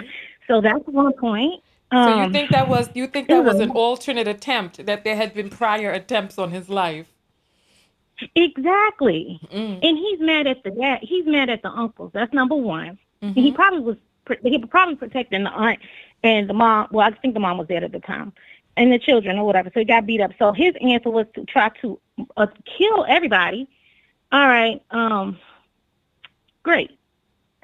So then he says, so he holds that against his uncles as well. Then he's mentioned that his aunt drove a brand new Cadillac when this all happened. So the dad tore up her brand new Cadillac. So obviously she wasn't doing that bad if she had a brand new Cadillac. Right, exactly. That's a good point. I didn't even think about that. Yes. She had a brand new car. She took them in. He claims that she downgraded from a 2-bedroom apartment to a 1-bedroom. And then he said it was a house. And yeah, continue. You picking up on some stuff I didn't pick up on. Go ahead. Then he went on to say, welfare, when Irene was telling him, well, basically she took y'all in. He's like, yeah, welfare. Okay, so this woman takes in 3 children on her own, and she's not wanted any assistance, so she's less than because she's getting assistance to provide for 3 children that are not hers, that the father is not taking care of, and in his eyes, that's seen as some type of down, Yeah. That's the question. Why are they angry that there was a system in place to help care for them? She needed the help, obviously. She needed the help. And it sounds like the mother may have needed help too, because it sounds like he claims that they came through to look at his mother's house as well. So it sounds like she may have needed the help as well. Absolutely. And it was another point I wanted to make. I'm a little nervous. I'm sorry. Oh, no, take your time. The other point that I wanted to make was, when he said, and back to the accident, yeah, pretty much excusing his father for trying to kill him and basically blaming the incidents that happened between his uncle beating him up, that he no longer was a truck driver and that he no longer had the means to care for his 10 children anymore. He had to pick up a job as a car wash man or whatever the case is. You know, he's making all of these excuses. And then my daddy, that just took the cake for me. I'm going to have to tell you. When he said my daddy, and what I believe has happened, Tanya, I believe that he has had some type of relationship with his dad, communication with his dad, and he has believed all of the lies and twisted up stories that his dad has told him. Even though he himself knows the facts. He has taken in all of the excuses, just like, you know, us as black women, we do, taking in all these excuses and making up all these excuses for this man who was a piss poor daddy. Period. Yes. Dot. An individual. Yes. Yes, absolutely. So that's all I have. I'm glad I got in. This is the first time I've ever called a live show. Really? Well, thank you for contributing, because you make a lot of great points. Thank you. Have a great evening. Thank you, Tanya. You too. All right. All right. Phone lines are open, 323-488. This is the number on the screen right here. I'm stunned. I'm personally stunned. There's some things that you all are picking up on that I didn't even gather from the first two times. Well, from living it and then reviewing it. Whew. All right. I'm going to give it a few moments because that call just ended. Oh, moments up. You're on the air live with Tanya. What's your name? Hi, Tanya. This is Sherry. Hi, Sherry. I need you to turn down whatever you're listening to in the background, okay? Yes, I'm sorry. Oh, no, it's quite all right. I was listening, and what I heard from the gentleman telling his story was that his mother didn't want him with the father. And for what he did in the car, there was good reason. She probably saw that. And if she was trying to keep the children away from him, that could have been the reason. Because you can get involved with someone, and as time goes on, they reveal themselves. So as she sees who this man actually is, yes, we've had children together. I haven't been with him all the time because he has his first, quote-unquote, legitimate family. But I now see that he's not mentally stable. I am not comfortable with him taking my children out of my sight. I understand he's the father, but I'm not comfortable with that. Yeah. So I can understand from what I'm hearing why that could have been. With some men, there's just no logic. Like, he's going to excuse his father for what happened no matter what. Yeah. So it's like, I think if the conversation would have gone on, he just would have given more examples of how not together he was mentally.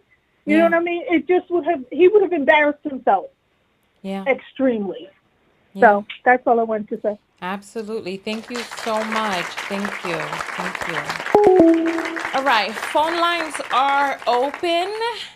You know what? As a matter of fact, one of the knockouts from the text notification squad said she's trying to call in.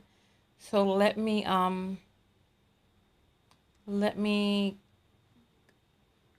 here we go. All right. Let's see if we can catch her.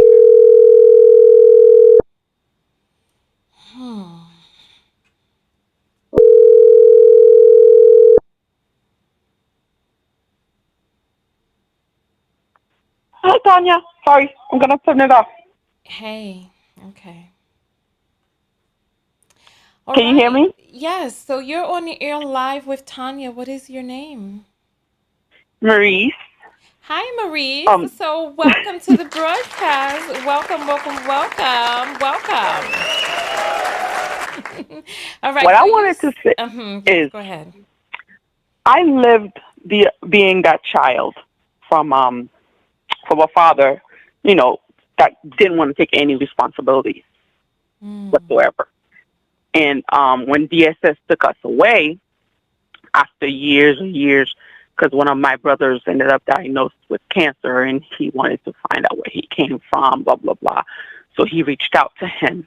And when he reached out to him, because I was the oldest out of 5 siblings, he asked to speak to me, so on and so forth. And I wanted to prepare my brother that he wasn't going to change or he's different, because, I was, 11, 12, not even, and my brother was like 7. So he doesn't remember a lot of the stuff that happened in that household of why DSS took us away.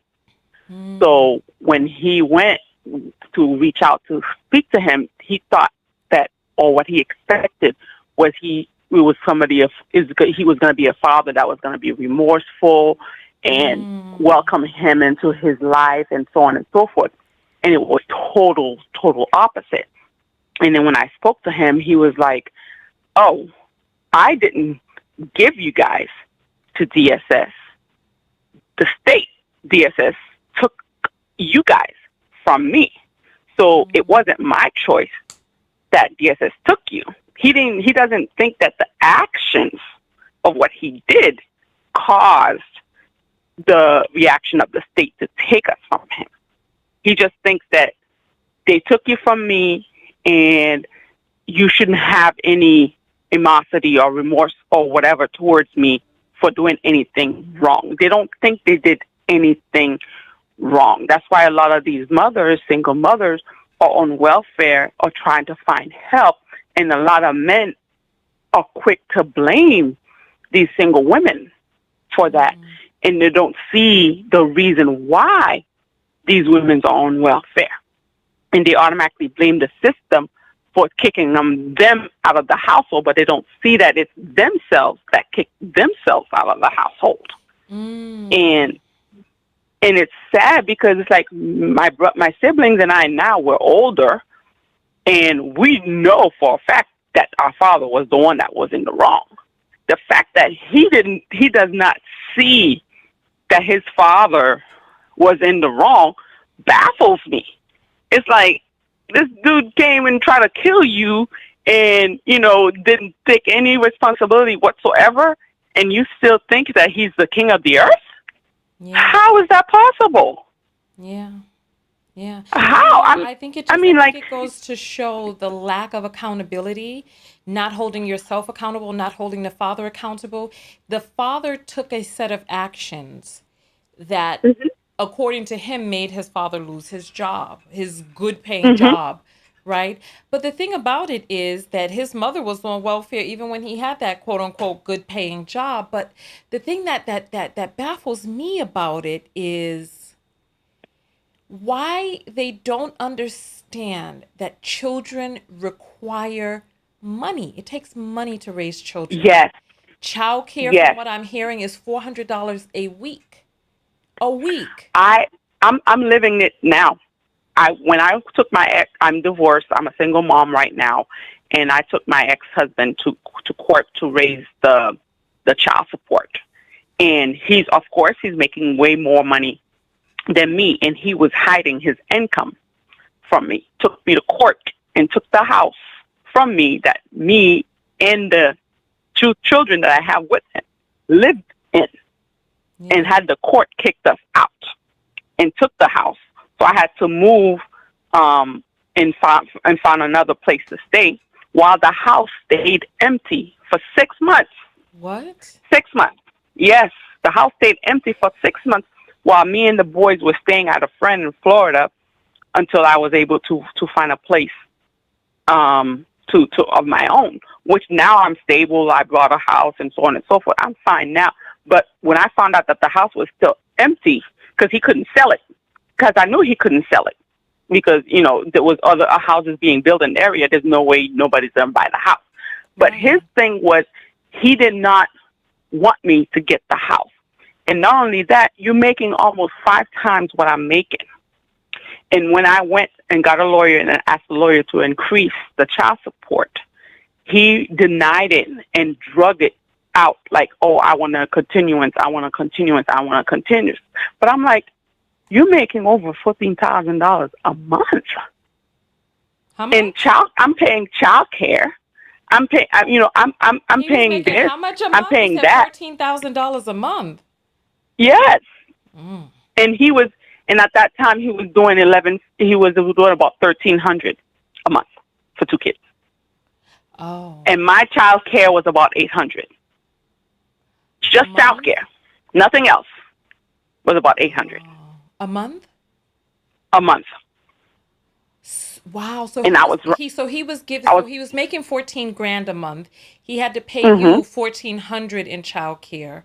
And so $1,400 in child support, and your child care was $800 a month, which left you with $600 a month left over to be able to care for 2 growing children.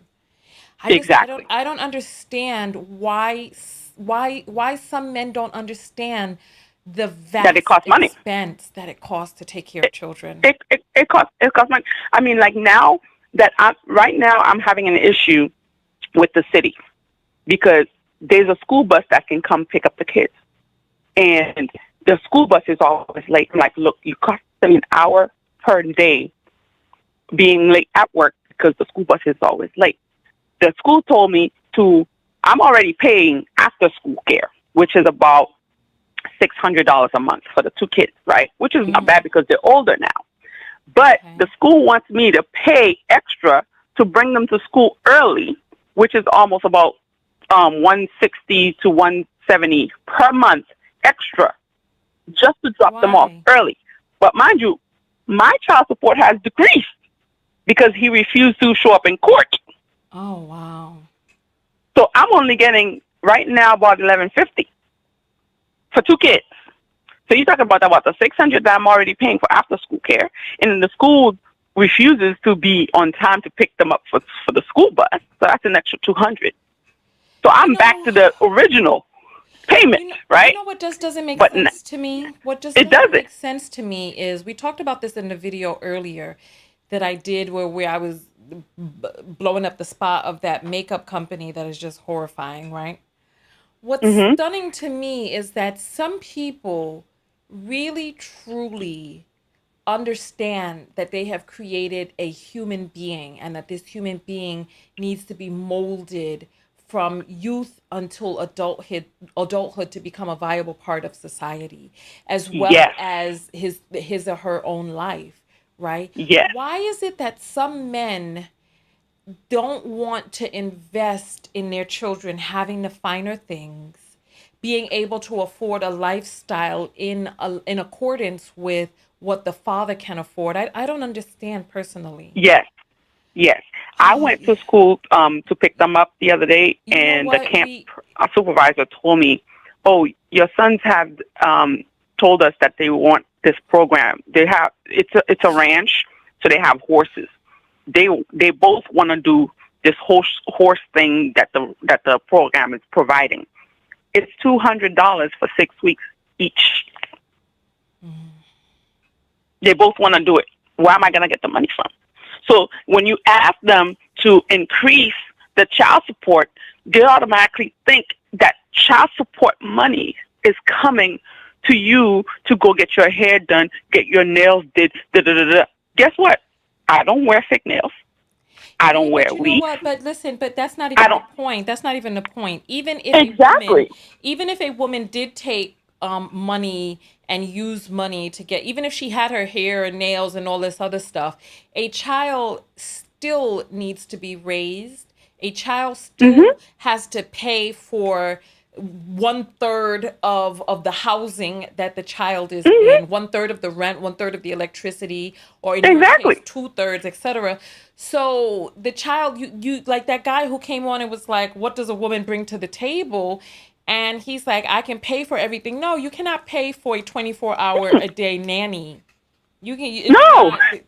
I tried. That's going to be a lot. When I was a cop, I did. A month. You know, it was expensive. How much was it? It depends on your area. I was at that time, that was in 2016, 2017. I was paying, I think, almost $1,000 a month. $1,000 a month for 2 kids. for a For 2 kids. nanny, 24 hours Yeah, though? no, it wasn't 24 hours. Because I worked 12-hour shifts.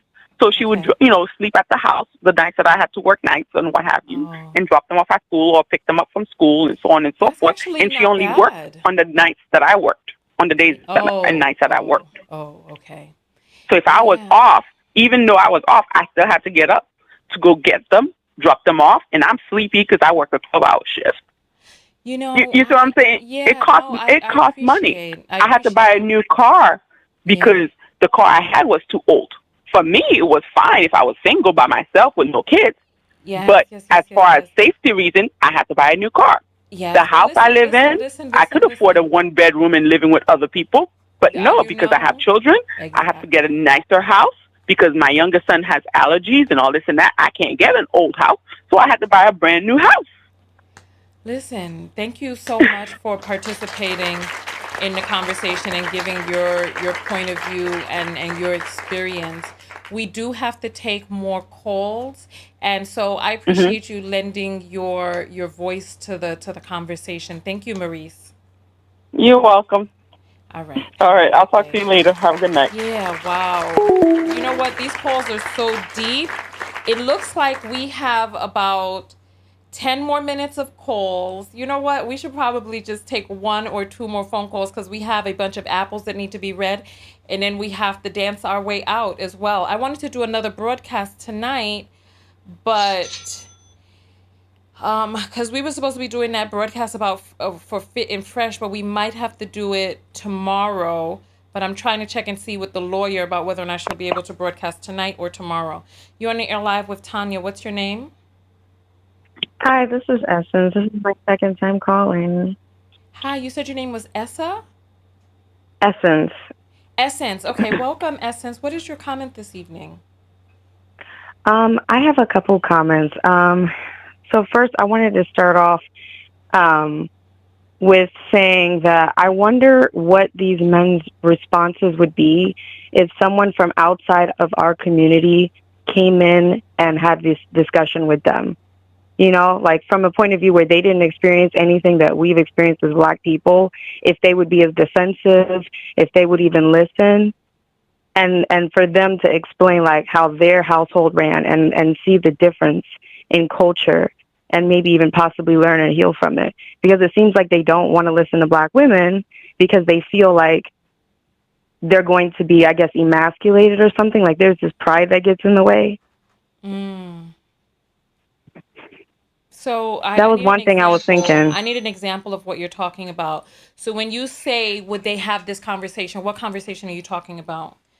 Child support, like when taking care of your children? Yes, with all of that, like when it comes to Black women and the disdain that they have for Black women, talking to the people that they have this deep-rooted psychological disdain for, it's like they just don't want to see it from an open perspective because they already carry that inside, and they don't feel like they have that we as Black women have their best interest at heart and that we just want to be right. But if it's somebody from outside of the community, which, I mean, they don't want to go to therapy, but I'm just saying, like, if it was a discussion and somebody brought it up and they said, you know, I'm interested in having Black people call in and talk about their experiences because I've seen a lot of this content and I want to understand why there's, you know, these polarized views, and bring them together on a platform that is outside, kind of like a Dr. Phil, you know? No, I'm not catching what you're saying. I'm not catching. I need you to be more specific. I feel like there's a lot of things I feel like there's a lot of words, but the words are not coming together to help me understand what you're saying. So you're saying that, like, if a Dr. Phil said, Black men, please come on and tell us why you don't want to pay child support, are Black women in the conversation too, or it's just a white man with Black men coming up? Whether it's white men, Asian men, or women, it doesn't matter. I'm just thinking somebody outside of the community having both people have their chance to speak about whatever it is that they want to talk about, and they're answering questions, just like how you and everyone else who's on the panel was asking those same exact questions, that's trying to get to the bottom of it and, you know, see how they respond if it's the same type of response. What do you think the difference would be? What was that? What do you think the difference would be? How do you think they would respond? I feel like they would be defensive, but I don't know if it would be like that, like to that degree of yelling and like kind of like barking that, you know, with the disrespect. I don't feel like it would be that same way. Well, you know what? I don't think that they would. I don't think I that don't they know. would bark and holler at men to begin with. I don't think that they would do that. Yeah.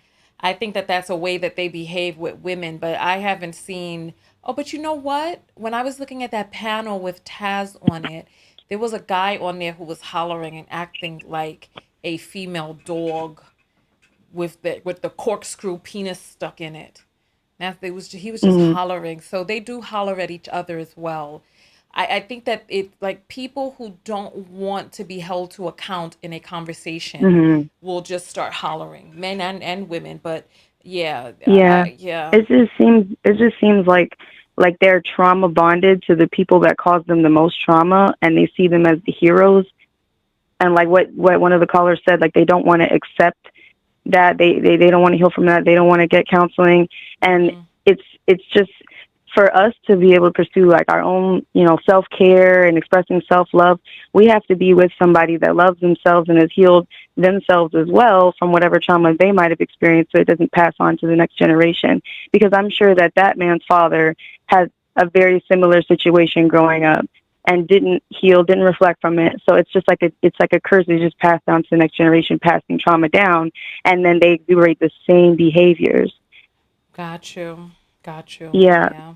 The first instance where I've seen the toxicity with Black men and it not making sense, I was in middle school. I was like 13, 14 years old, and one of my classmates, who I wasn't very close with her, but her name was Alexis, and she was in my Spanish class and my music class.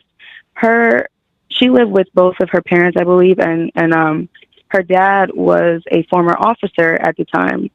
They had some type of marriage issues, from what I heard from word of mouth, but he ended up committing suicide and murdering her in their car, and the mother was left in that situation. Those are actually two words that we can't say on, well, the S word we can't say on broadcast. But so your friend's father took himself to meet his maker? Yeah, he did after he took hers. The mother? Not the mother, the daughter, Alexis. What, the child too? Yes.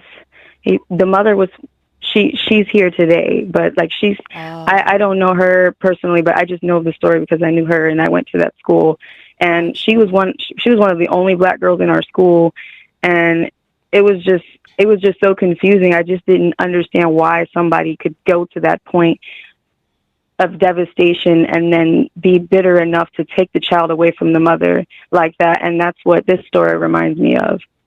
Oh, yeah, with the whole car and ramming it into, yeah. But the thing is, they were married. It's not like they were already split or anything like that. Like, they were already married. And the fact that he was a part of law enforcement too, that's just like, you know. Oh, yeah, there's a lot of issues with men in law enforcement and ABUSE. Yeah. You know what? Thank you so much for calling in and lending your voice to the conversation. Thank you. Thank you. Wow. You know what? I am going to turn off the phone lines. And we're going to read the apples, and then we're going to turn on some music. And yay!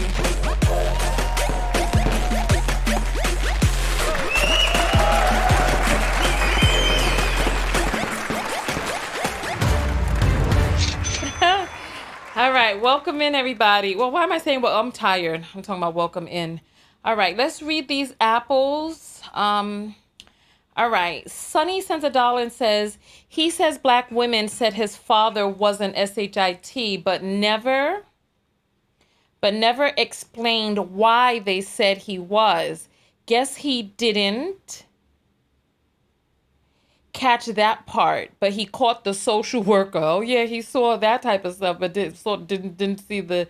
And then she says, maybe his father tried to kill them because the mom threatened to tell the real family, and dad was like, oh, okay, maybe that happened too. And dad was like, over their dead bodies. Oh my goodness. Because dad survived, maybe you weren't meant to. You know what? That is deep. That is deep, Sonny. That is deep. All right.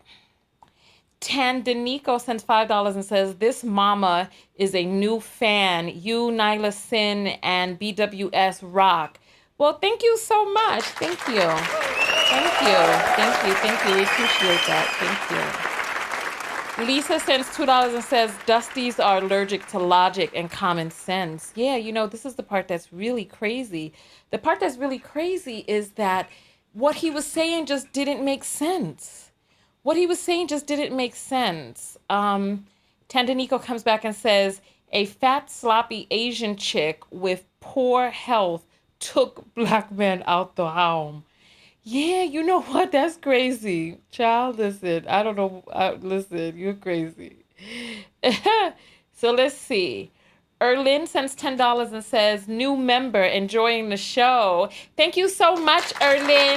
Thank you. Welcome, welcome, welcome. Welcome. And Deborah sends $100. Woo! Woo, woo, woo! Hey! She says, ladies, put up for equestrian for babies. Hold on. Ladies, put up for equestrian for babies. Oh.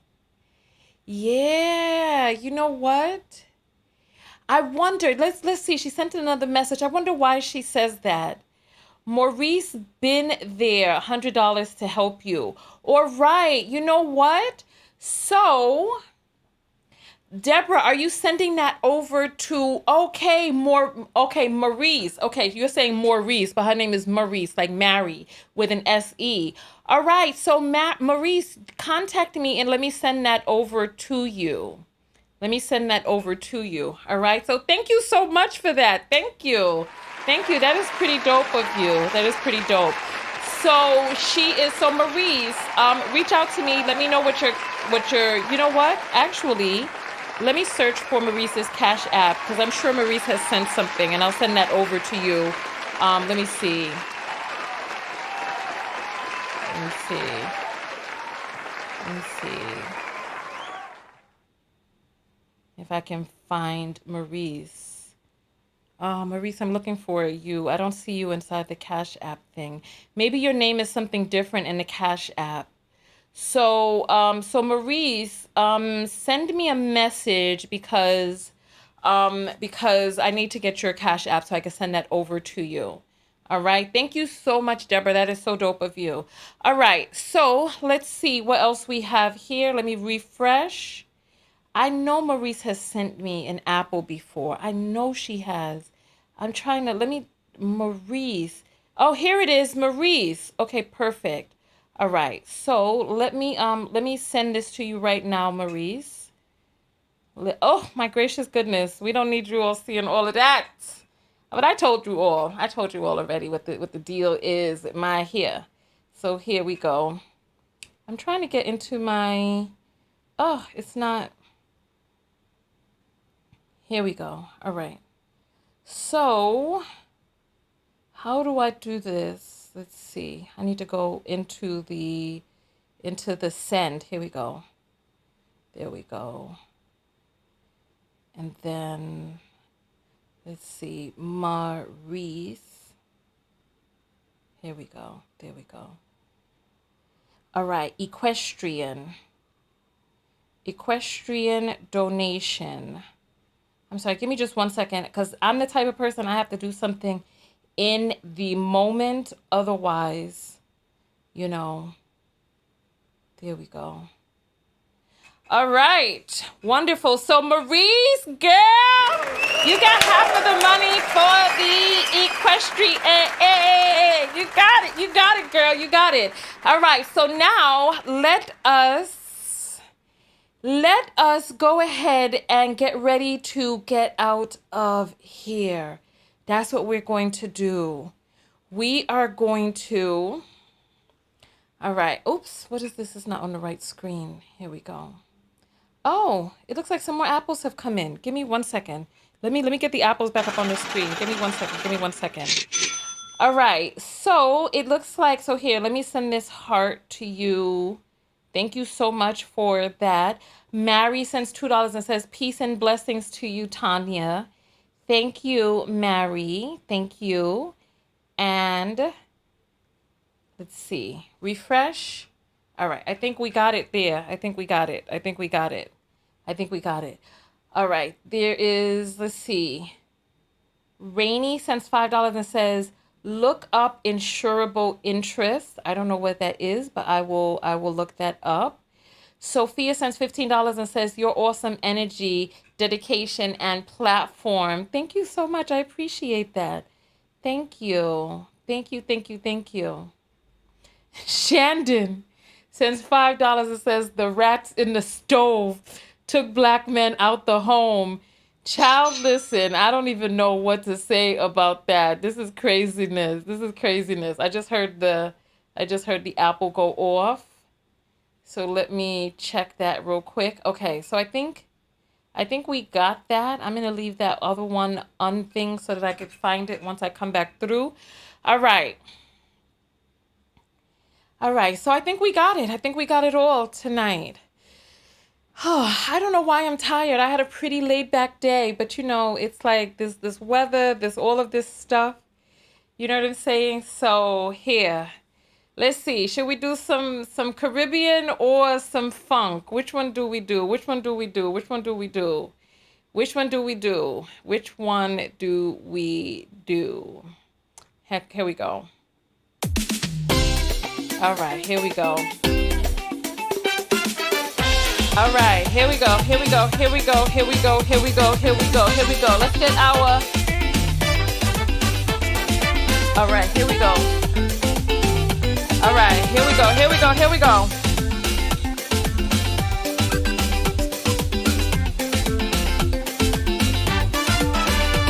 All right. If you're not up out your seat, you better get up out your seat. Come on, come on.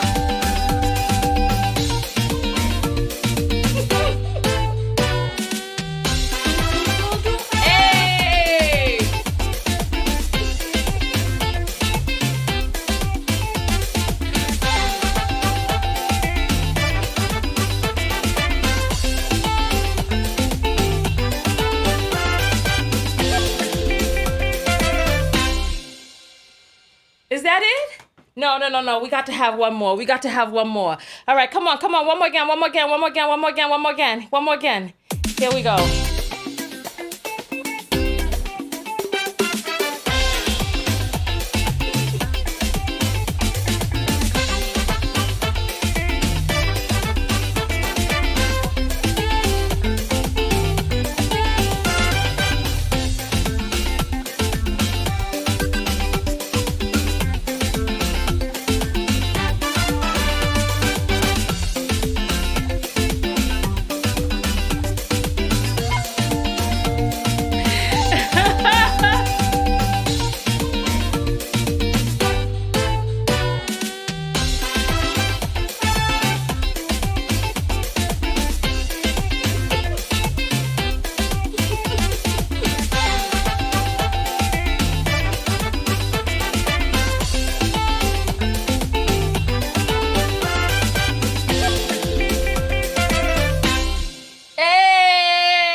One more time. Throw those boxing gloves up.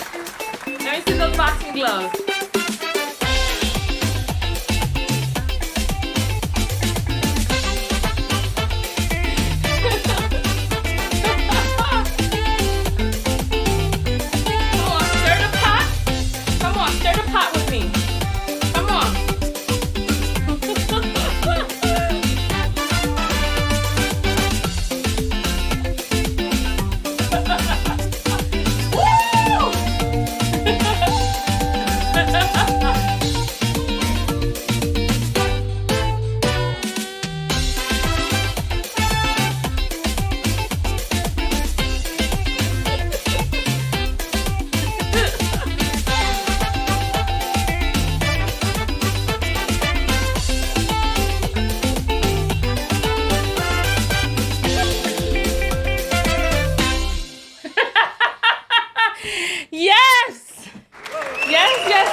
Thank you all so much for coming out. Go out there and love one another. Most importantly, love yourself. And part of loving yourself is, what's the self-love lesson in this? For me, I feel like the self-love lesson is that you've got to realize inside of yourself that there are sometimes that people say things and the stuff that they're saying is not the truth. The stuff that they're telling you is a figment of their own interpretation, a figment of their distorted reality, and to realize that there are a lot of people who are placing blame on you, on their mama, on their aunts, and really not taking responsibility, absolving people who should have taken responsibility or who could have taken responsibility, and still finding some sort of way to blame you.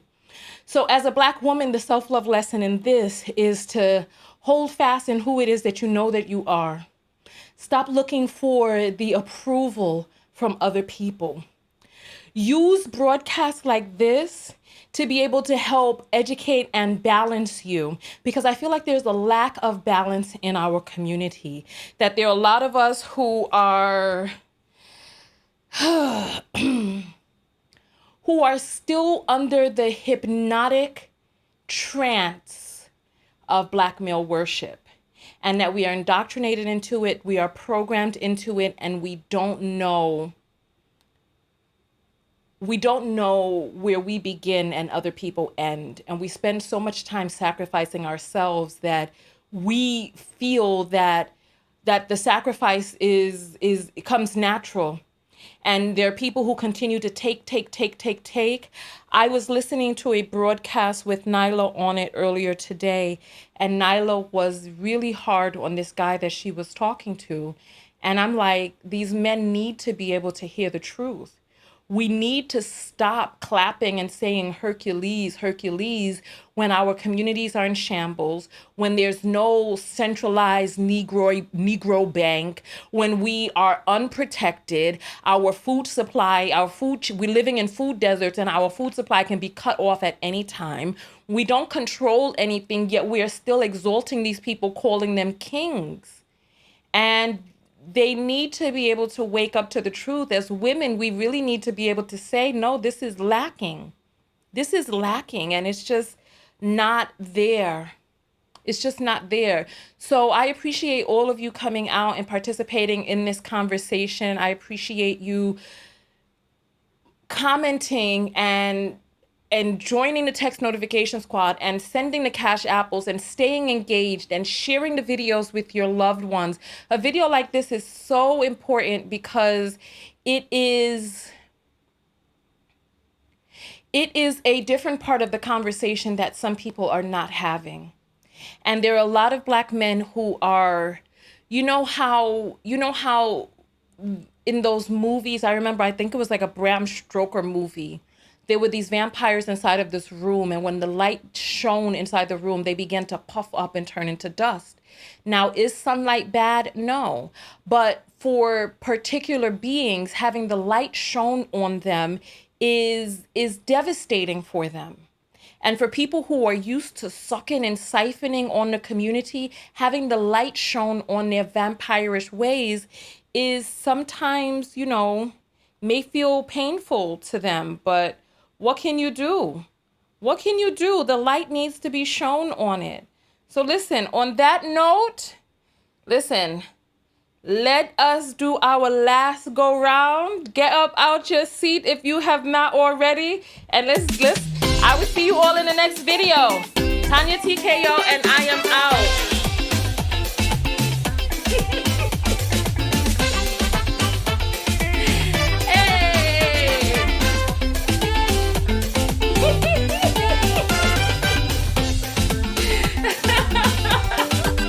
Here we go. You don't know nothing about this. You don't know nothing about this. You don't know nothing about this. Yeah.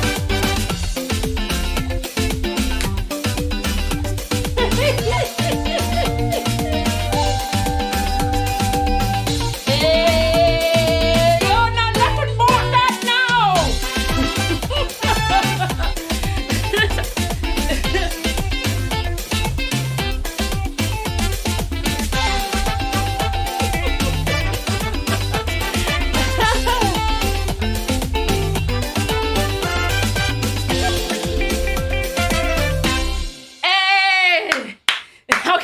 Just one more. This is the last one, I promise. I promise. Here we go. You're not ready for the East Coast, West Coast wine. Here we go. Here we go. East, West, East, West.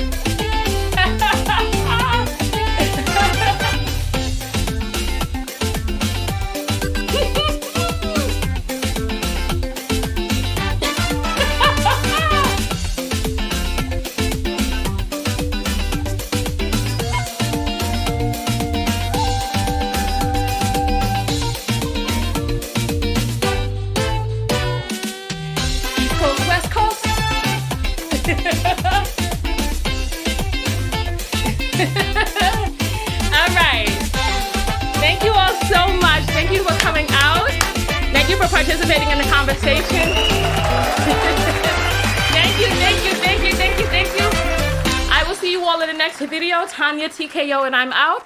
Make sure that you subscribe to the channel and you know how to find it again. Make sure that you join the text notification squad so that you can support the channel. And I will see you all in the next video. Tanya TKO and I'm out. Peace. I can't even find my mouse. My mouse is not here. Well, I know what that means. That means one more again, because I can't find my mouse.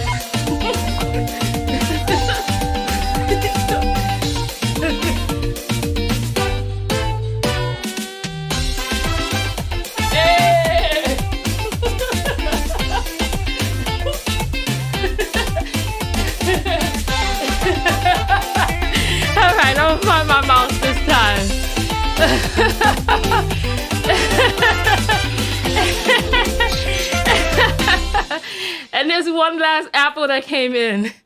Listen, I appreciate you all so much. I have so much fun with you all. Thank you. Oh, there's a few apples. There's a few apples that have come in. Oh, I'm tired. Let's see these apples real quick. All right, as a matter of fact, let me get my regular apples up. Here we go.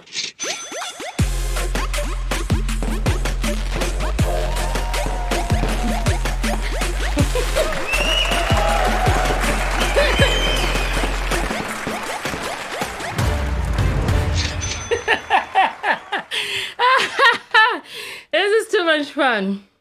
All right. Marie sends $15 and says, thank you. I did not expect this. You are so sweet, Maurice. Why are you sending money you just received? Receive. And Rainey sends $2 and says, obtaining life insurance on them if they are paying child support. I sent you an email. Oh, so you could take life insurance out on the other parent? Nice. Maurice, let me see what Rainey has said, what she called it. Insurable interest. Maurice, look up insurable interest and write to me. I'll send you some information that she sends to me. All right, I'm glad that we were able to stick around for the last part. I love you all so much. Go out there and love one another. Most importantly, love yourself. So a part of loving yourself is finding the joy in anything and having at least the gumption to dance and move your body. Simple as that. I will see you all in the next video.